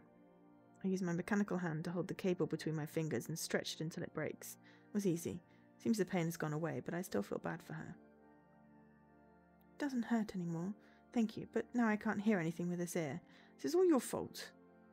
I'm sorry. I'll get it fixed. Don't worry about that. You could simply trust me no matter who my maker is. You killed that man. These mechanics always keep a memory backup in a database. He can get a new body. I had to destroy his head or he'll have turned us in. Turned us in? So am I illegal? Yes, very much so. Are you going to turn me into the police? I am the police. You don't have to worry about that. Let's go home. Mara and I walk to an emergency exit, a tunnel followed by a set of stairs leading to the top. We take a floating train home. I suppose I should never go back to that place again. Your eyes went white while you were fighting and then you passed out. It's been a while since the last time that happened. It's some kind of trance. I don't remember when they started, but I thought they'd gone away forever. But you stopped him from killing me. Yes, but still, I'm sorry for bringing you in the first place. I'll never make you go through something like that again. But I need to know if you have singularity. Why is that so important? 4 years ago, Velta developed a new android generation, the 4th generation. They used a self-improvement technique and automatic learning, which supposedly made each and every one of them unique. But the same day they went on sale, those androids tried to take over an entire district. The police managed to keep them out of the network and turn them off, but a lot of people died in the process. Ever since then, any kind of development in the singularity area is illegal. And then you're here, 4 years later, with a Velta Lab symbol on your brain and a personality so human-like that it's impossible to tell you aren't actually one. I need to know what you really are. If I'm so important, why hasn't Velta tried to get me back? That's a good question. I'd like to know how Yoko got you in the first place. We're going to have a really long talk the next time I see her. Still, I feel safe around you. It's actually a good day. I had a really good time before we got to that factory. And the day still isn't over. We can do something once we get home. I don't know. You owe me. Why? I hurt my ear because of you. No. Okay. What do you want to do? I'll think about it when we arrive home. So you know how to fight. She doesn't seem upset over what just happened. Of course I know. I'm a cop. Is it hard to learn? Kinda. It's hard to fight against metal rivals. I'm lucky to have my prosthetic arm. It happened so fast. It's amazing how you managed to react to everything. To be honest, I don't remember it well. All I know is that I wrecked his memory chip. I don't like fighting, but the way you did it almost looked like a dance. I need to use martial arts when I'm against someone physically stronger than me, but seeing how delicate you are, I think pacifism is probably the way to go for someone like you. Thinking about it, where can I find a new eardrum? I guess I'll have to ask Yoko. Her internal design is way too strange to try and fix this myself, and I can't risk taking it to another mechanic. The sun begins to set, but I don't have to wake up early tomorrow, so I don't mind. Actually, I even feel like hanging out with Mara now that I feel calm again. It was months of just leaving my home to go to work and then coming back home to just repeat the cycle. I'm starting to give up on understanding her programming. It's completely new and absolutely nothing like what I've learned. I guess I'll have to coerce Yoko into telling me. We're finally back home. I choose to sit down just by the window and watch the rain. Mara sits right next to me, of course. Do you wear black for any particular reason? All your clothes are black. I just like black. Where'd this come from? It's not just the black clothes. I wouldn't say you're completely gothic, but you're definitely kind of gloomy. But you're a good person deep down. I think.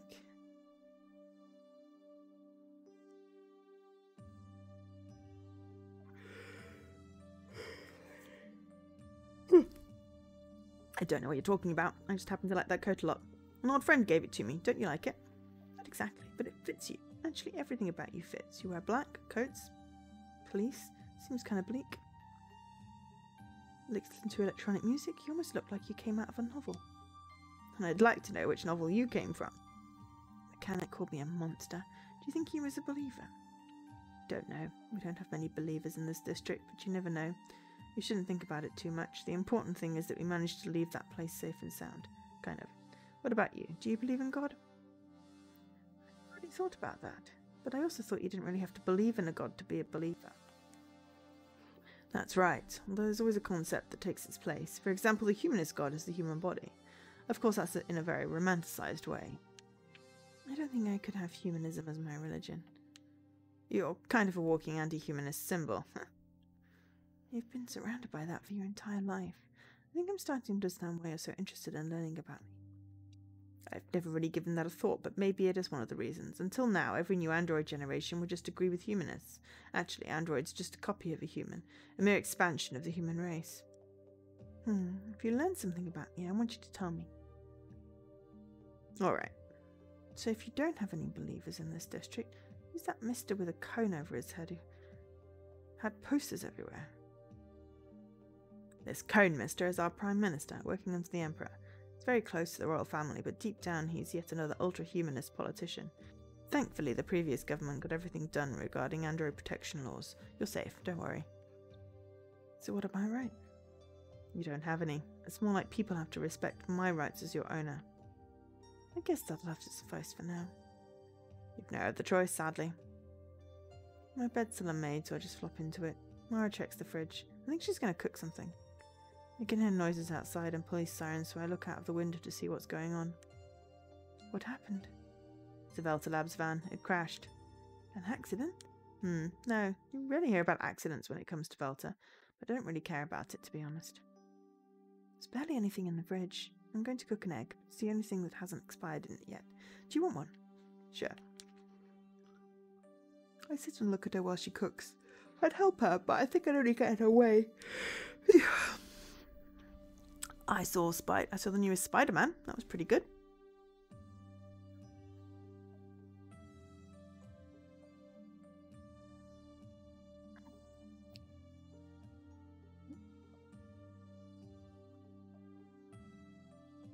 But I haven't really watched any films. Oh no, I mean I watched Lilo and Stitch last night on Disney Plus. It's like, I want to watch a silly film, and then it made me cry. Because it's Lilo and Stitch. But it's an awesome film. Also cute and fluffy. A man who is a spider? Yes, indeed. It was good.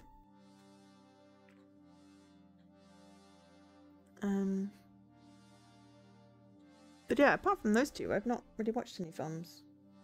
I was watching Agatha Raisin TV series. And then I've picked up Riverdale again. It's still so confusing.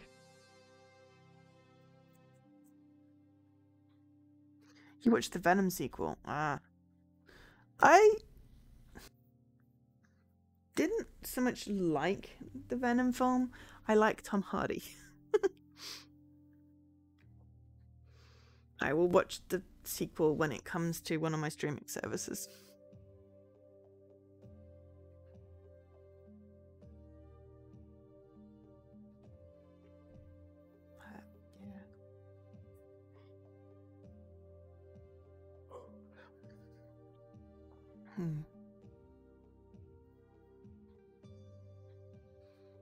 Yeah, I've read a lot of books.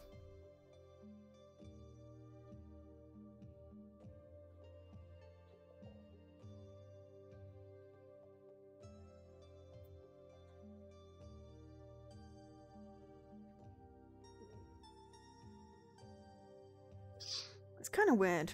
Mara reminds me more of a roommate instead of an android.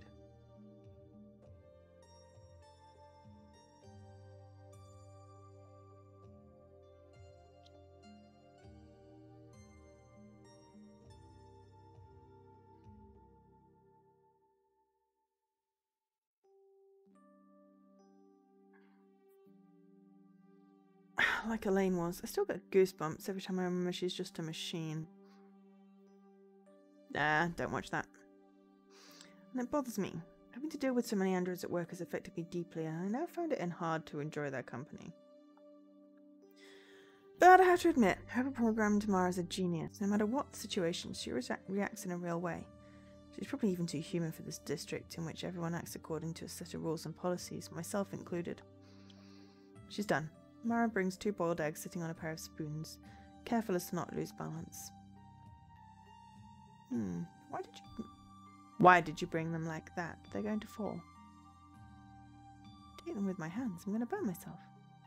That's why you have to dunk them in cold water before peeling them, or you could have used a bowl. You only have 2 and they're dirty. Cup?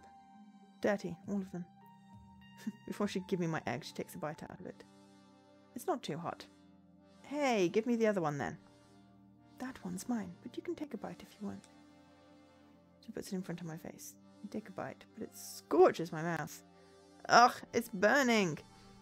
That's why I picked yours.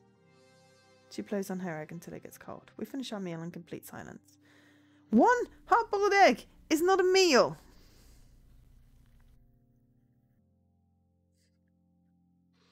You were supposed to order food. This is literally the only thing you've eaten all day aside from that cereal this morning.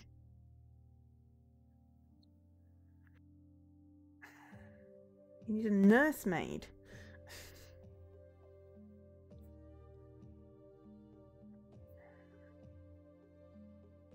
Anyway, she blows on her egg until it gets cold. We finish our meal in complete silence. I feel uncomfortable. She stares at me the whole time. Was it good? I mean, it was just an egg. Again? Ugh, it was delicious, thank you. Why don't you help me clean up the dishes? That way I won't struggle with the spoons. I nod. It only takes a few minutes when we do it together. My sink's very small, so I can't have too many dirty dishes, even if I try. After changing my clothes, I give Mara a brand new toothbrush. That makes me think. Mara, have you showered since you came? I mean, she had wet hair when we came in the first time, so I feel like she definitely showered. Mara, have you showered since you came in? Do you need to take baths too? Of course I do. What sponge did you use? Yours. Ah. She sneaks under my arm once I get closer. You really have to be there. Can't you wait? Nope. After that awkward moment, we head to the futon in silence.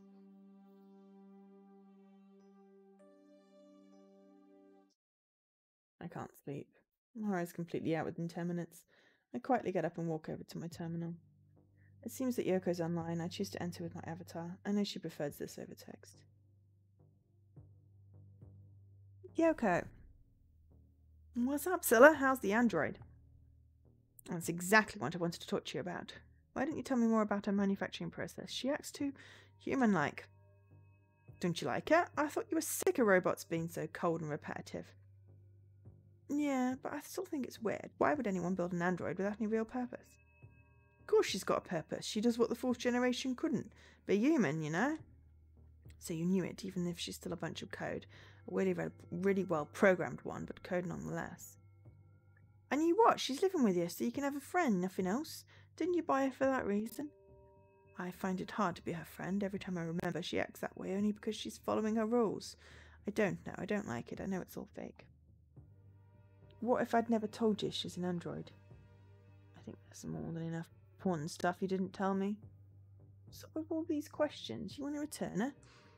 How did you get Mara, Yoko? I told you I can't say. I don't think telling you will fix any of your problems anyway, Act.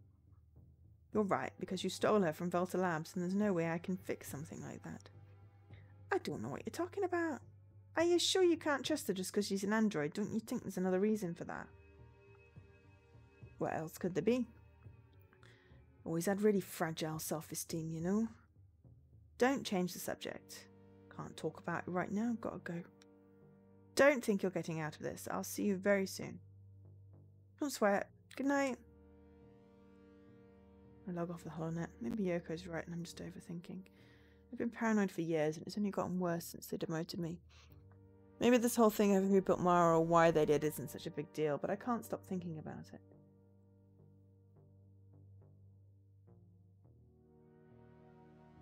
I need to sleep. I'll think about this tomorrow. It's too much for me. I haven't been involved in a situation like this in a really long time. Don't think I'm ready for it. Project Mara. 10 days before the Synergia incident. When the soul suffers too much, it develops a taste for misfortune. Albert Camus. Can't sleep. It's barely been an hour since I went to lay down on my bed. I'm still worried. I wouldn't be thinking about any of this if I hadn't trusted Yoko in the first place. Mara's still asleep. I'll leave her alone. I decide to grab a snack and get myself dressed. It seems that she's waking up. Good morning. Good morning. Is something wrong? No, it's nothing. Do you want some breakfast? No, it's still dark. Why are you up at this hour? I can't keep this up. I need to know what's going on. Something came up at work. I'll come back soon. It's Sunday. Come back to bed. It's my job. Go back to sleep. Mara plops down on the futon again and closes her eyes. Perfect. I rummage through my desk until I find my own Volta pass. I hope it still works. I leave my house and take a train to the police station. I get in from the parking lot so no one notices me and head to the armory. The guards are quite drowsy. They recognize me, but they don't bother to ask what I'm doing. I take one of the thermoptic camo outfits and head over to Volta's laboratories. It's raining. This outfit isn't effective in rainfall. I need to get inside. Ooh. Trucks seem to be constantly getting in and out, so I sneak in once they open the gates. 2 guards are going to pass by the metal detector. I need to wait until they do. So, one of the armoured trucks that left the lab was attacked by some sort of terrorist group. The thing is, the police went there and get this, now there's rumours floating about that they were carrying child androids. Hey, are you trying to get us fired? It's a load of shit. Don't believe it. But they don't ever allow us to see what's inside the trucks. Don't you think it's kind of fishy? No. I just know that Velta's into some really shady stuff. And then there's that other thing. What kind of terrorist group has enough power to actually attack a Velta armoured truck? They usually have a bunch of escorts. The manager here, so you move your ass. The patrol isn't over yet. Okay, if they ever attack this place instead of the trucks, I hope we're not on the same shift. Once both guards get out of my way, I finally get a chance to sneak inside the plant. I know the facilities pretty well, so I know exactly where they keep stuff they'd rather have hidden. I make my way downstairs until I reach the bottom of the building. An elevator's doors open and a group of guards emerge. Security down here seems to be tighter. I follow the guards until they reach a wall with a computer. They turn around the corner, but I stay put. I make sure no one's around and swipe my card. It works! It's pitch black. So I access the computer and turn on the lights. They have a lot of files here. Click. It seems to be some kind of incubation area. I suppose the new creations spend their last development stages here. There's no one around, but it's likely that they've got security cameras. I need to hurry. I connect to one of the terminals and take a look at the data. Every single subject has a serial number, name, and recipient address. With different Velta facilities all over the Empire.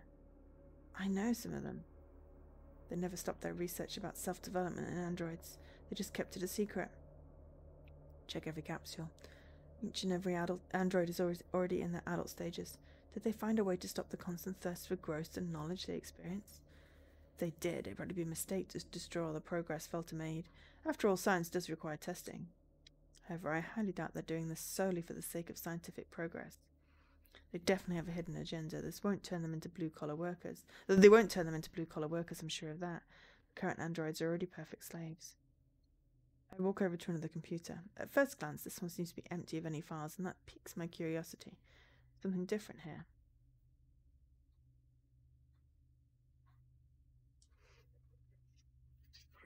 Okay.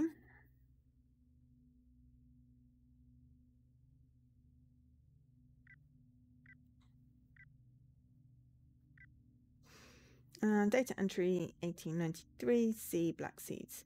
Today we carried out the last test using black seeds, which had an 87% success rate, 27% above the results required for the satisfactory completion of the project. A sample and the required data will be sent to Velta's production lines for mass production. It is estimated that using this new improved black seed model, the terraformation project will be completed within the next 20 years. Data entry 2223, our new Prothempam. Ah, that's what we're on.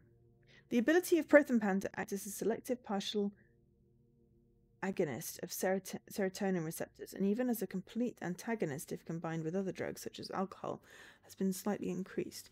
Its psychedelic effects have been minimized, and it is somewhat less stimulating and positive, as long as it is taken in the right doses. At low doses, the stimulant and compliance effects predominate, and the psychedelic effects only increase at higher doses.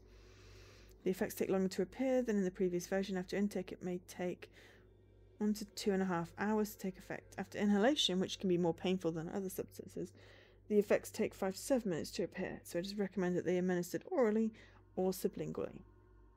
As an added effect at the request of Mr. X, the drug now has an increased reduction in fatigue, so it may allow the user to go for a longer number of hours without sleep. Spending too many hours without rest could cause sudden collapse, as the user will not notice any fatigue while taking the medication. This may also cause insomnia problems for the user, even if they've not had them previously.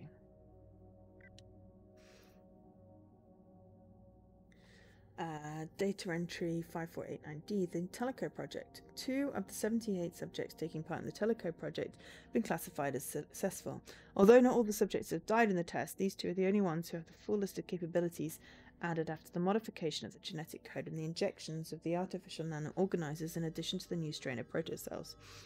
The added capabilities are regeneration at cellular level of tissue, organ, structure, and even of the whole body, structural and psychological shape changes, hormonal control and modification, voluntary activation of genes and modulation of DNA transcription, voluntary release of superfast acting testosterone, almost immediate transition between type 2B and type 2A muscle fibers, accelerated learning in muscle tissue, improved coordination between fibers, immediate redistribution and transformation of protein and fat, voluntary reinforcement of bone density and tissue structures, capabilities already found in subjects of the Witch series. Since those subjects have achieved control of all these added capabilities but are not able to use them to their full potential, they will be classified as proto-tychos. I think they did something to us. Data entry 0486D, the Witch Project abandoned. After the data and research from the Witch Project were brought to light, all of the staff are being transferred to work on the Project Teleco.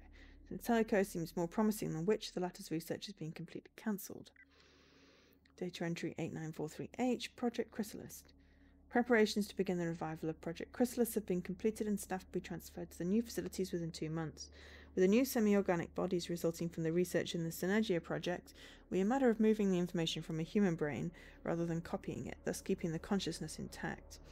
Once the neutrons have been transplanted, constant levels of cell regeneration must be maintained, and the new brain must be prevented from aging.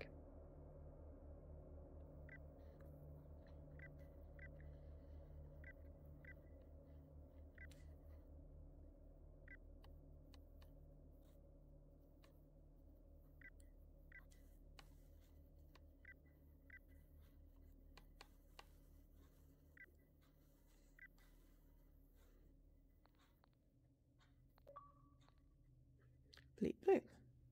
Delta Lab Terminal.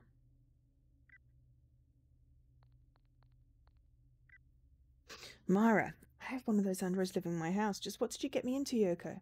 Other than that, I can only find some information about their hardware, and nothing that proves they're the same Mara I already know. I hear a noise behind me.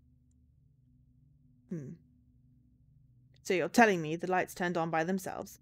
Yes, you can check the security camera feed if you've got any doubt. I hope the androids didn't have anything to do with it. Whilst they leave the door open, I take the opportunity to sneak out of the room without anyone noticing. Take the same path I used before to exit the building. I would be worried about the witch thing and the medication we're taking and the fact that I think someone's experimented on me. But anyway, instead of going back home, I head to Yoko's shop, still wearing the same camo outfit. The shop's closed, but the lights are on. I walk closer and slam on the shutters until Yoko rolls them up and lets me in. Scylla, what you doing here at these hours, and what's with that gap, huh? 3 other figures are with her. One of them is wearing her gang's typical red clothes, probably her underling. Can't see the other 2. I try to look at their faces, but they stay in the dark. One of them whispers something to Yoko before leaving the store. How could you sell me a stolen Velta android? Did you know she has singularity? Do you even realise the kind of trouble I just got into thanks to you? Yoko's minion approaches me, but she stops them. Chill. It's Scylla. I told you about it before. Leave us alone. Yes, ma'am. What the fuck is Project Mara? How do you know? I knew it. I was shooing you about it. What the hell's wrong with you? Why did you have an illegal android? And why did you sell it to me without saying anything? Well, it's a long story, and I knew you'd understand if you hear me out. Go ahead, then. Tell me why I shouldn't just arrest you right now. Yeah, did you come to arrest me? Ew. Sigh. Of course not, but still, you need to explain yourself. It all happened around a week ago. Someone reached out to me, some kind of hacker from the LOC. A hacker from the rebel army. I feel a lot safer now. They might even sentence us to death for working with the enemy. This is great. The thing is, he asked me for help attacking a Velta truck. First I didn't accept his offer, but he convinced me to divert the convoy from their route. And that's what happened. The attack went good and we stole 4 androids. Oh, and that's what happened. The attack went good and we stole 4 androids, right? I looked around the truck and they were carrying pods with androids inside. I thought they'd be fancy 5th generation ones, alright to do with forge a license, then I could sell them on the black market. Why am I not surprised? We took a capsule to my store and I opened it up to see how it looked. And the hacker talked to me about Project Mara, some kind of controlled singularity, but I don't really know anything else. You sold her to me even though you knew she had singularity. But that ain't a bad thing, just listen to me. It seems Velta was still working on singularity even after the 4th gen disaster. Different approach. They call it synthetic intelligence, so think of it like a baby. They don't know anything, they act like other people because they mirror what they see. That's exactly what the machines are doing. Problem is, the baby eventually stops imitating and starts to develop their own ideas because their mind ain't limited to a specific purpose, kind of. But what if an android was able to create their own data? You give them the ability to learn and that's it, you let them grow and learn like any other human. I know what singularity is, I just don't get how Velta managed to control it. Velta create a brain, an empty brain exactly like humans with the same limits, -1, learning speed. And the AI actors simulated an entire environment and let her grow. They shaped her personality just like a parent shaping their own kids, teaching her instead of adding the data themselves. When Mara learned what she needed, they gradually moved her from one body to another so they could emulate a growth process. They've been developing perfect human replica for years. So Mara's memories weren't implanted in her brain, but are actually hers. She had to learn everything she knows. Yeah, they have a simulation room out in the city. All their androids go there to learn. Even if everything you just told me is true, and Velta somehow managed to create androids with actual souls, what's the point? How does it benefit them? Dunno, but I know it's impossible to hack their bio-brains. I'm sure that's why. I think I know enough, so what am I supposed to do now with this android? Scylla, Mara is just like an human. She thinks and feels just like one. Do exactly like you would with any other person. Mara has a license. I gave her one for my other androids. She's completely legal, so they won't find out. So chill, yeah? Hang on, I get why you stole her, but why did you have to give her to me? And those Velta workers, I know you really well, Yoko. You're hiding something. I couldn't sell an android like her, and I couldn't keep her in the storage room forever either. I ain't forcing you to believe me. You can do whatever you want. Whatever. You're a lost cause. I suddenly remember Mara is going to wake up completely alone, and if what Yoko just told me is true, then I haven't been treating her too well. I'm still amazed, though. It's incredible they managed to keep working on the 4th generation, and even more, despite everything what happened, they were successful. So she's basically like a person. Yeah, anyways, what are you going to do? Do you mind if I stay in your place tonight? What about Mara? She can take care of herself. I just need some time to think about this, and I don't think I can do it there. I'm sure she'll leave you alone if you ask her. Please, Yoko? Right, let's go home then. It's about time to close. Yoko lives right above the shop. We just need to take some small stairs and walk to the building located on top of the store. We take an elevator. It's huge and definitely top of the line. We arrive at her apartment. It's about the same size as mine, but definitely nicer. I won't wear pyjamas. Yoko said way too small and feel tight on me. Besides, it's been a while since I was able to sleep in the nude.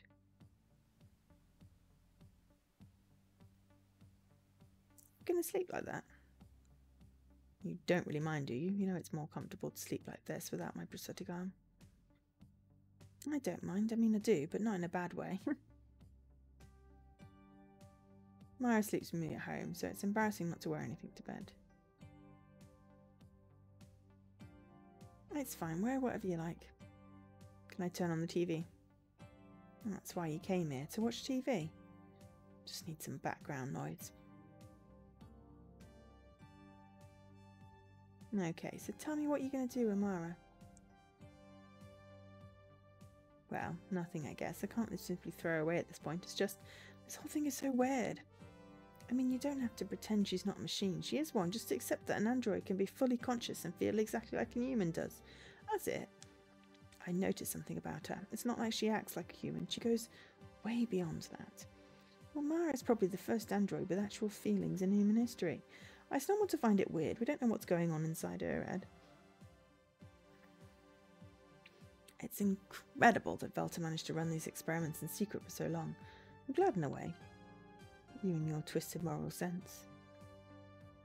You're not one to talk. I remind you, aren't exactly a model citizen. What I mean is, if Mara is actually part of the latest generation of androids, pretty much human and with a controlled singularity, in the end, maybe all these experiments were really worth it.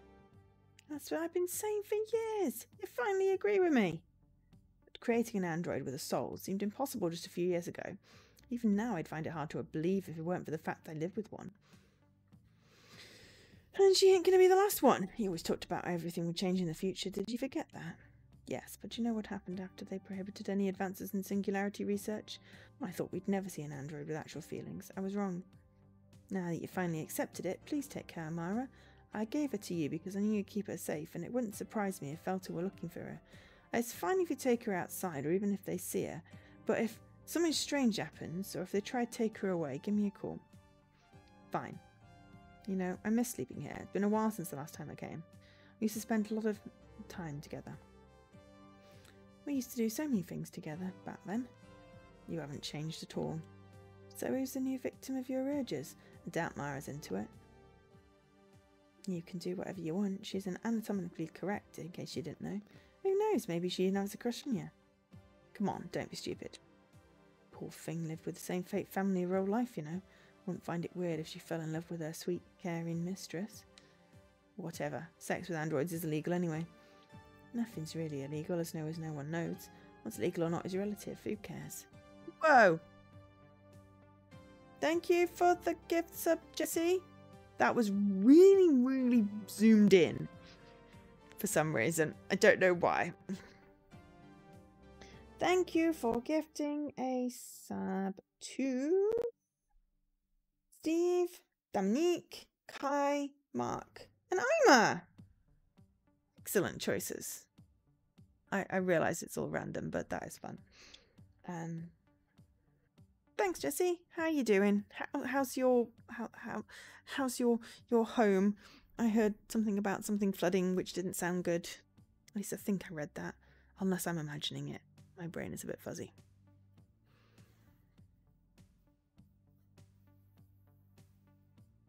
Gravity Chase? Oh. I must have missed that. I was kind of tired last night. I was watching Zelda. Maybe it was after I fell asleep. Did they pull him out the toilet yet? I don't know. Ah, I didn't miss it. Cool. Well, I'm about ready to finish, so I will raid.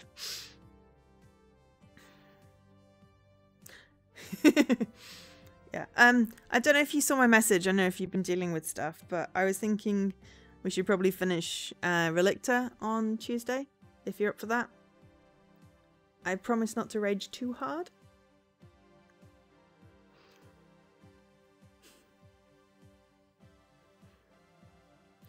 But I'm just going to finish this story beat. And then I will head over to yours. So I gotta get some food before my escape room. I don't know what I want to eat though. Except for chocolate. Anyway. If Mara's self-aware and you sold her and now I'm her owner, does it make us slavers? No way, but you still should start treating her like a human instead of a machine. I'll try, but for now I'm going to sleep. Xbox?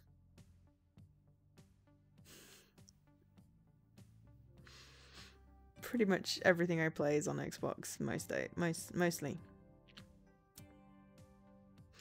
I think you just can't accept that you're like Mara. You're grown attached to her. That's done. No matter how human she acts, I can't fall in love with a machine. It's not like you get to choose something like it, you know. Let's just talk about something else. Whatever, you know I'm right. By the way, Mara broke a hearing mechanism, don't ask how. I simply can't take her to some mechanic, but I don't have the tools I need to fix her myself. You're right. I knew one person who may have what you need, but you need to go to the slums around the docks right by the sewers. Can you tell me who it is? Because everyone there is either a mugger, a beggar, or part of a gang. Just be careful around him and everything's going to be fine. He's the only one who can sell you those super rare pieces, so you don't really have a choice. As a catch, though, you got to bring Mara with you or he'll straight up refuse to sell anything. And keep an eye on him. Fine. Talking about Yoko's latest shenanigans with her gang for a few minutes, we lay down on her bed and drifted off to sleep soon after. Blood? 9 days before the Synergia incident. Every existing thing is born without reason, prolongs itself out of weakness and dies by change. Jean-Paul Sartre. It's dawn already.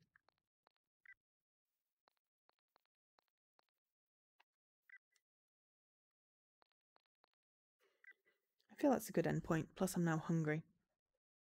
Did you say you were going live, Jessie? Have you gone live yet? You can vamp.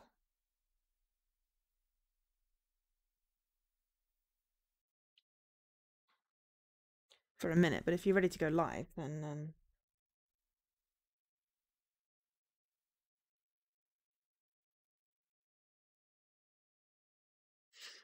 I shall read.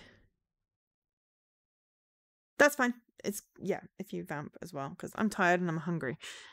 And I can fix one of those right now. So, I'm going to end here. That was Synergia. Thank you very much to ID at Xbox for a code for streaming that game. I had to think then. I was like, it's a promo game. I forgot who gave me the code. No, it's ID. It's an ID game. So yeah, that was fun. I got my RTDL achievement, so I will save this and pick it up again because I am curious.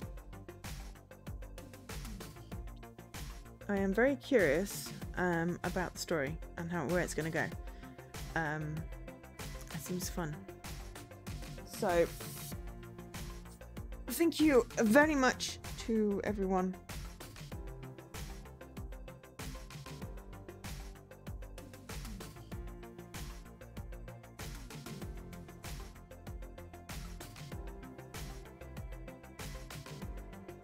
For being here and the company, etc. So we're gonna raid. Raid. Literally, it's 4 letters and I can't get it in the right order.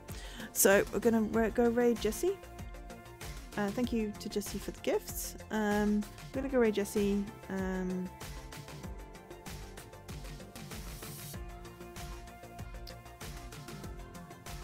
And yes, I'll be back on Tuesday, hopefully with a stream, maybe Relicta, hopefully Relicta. If not, I will let everyone know. But for now, I have been Jo, otherwise known as Angel SK. I'm gonna go get some food. My stomach feels like it's about to gnaw a hole in itself. And I will catch you all later. Bye.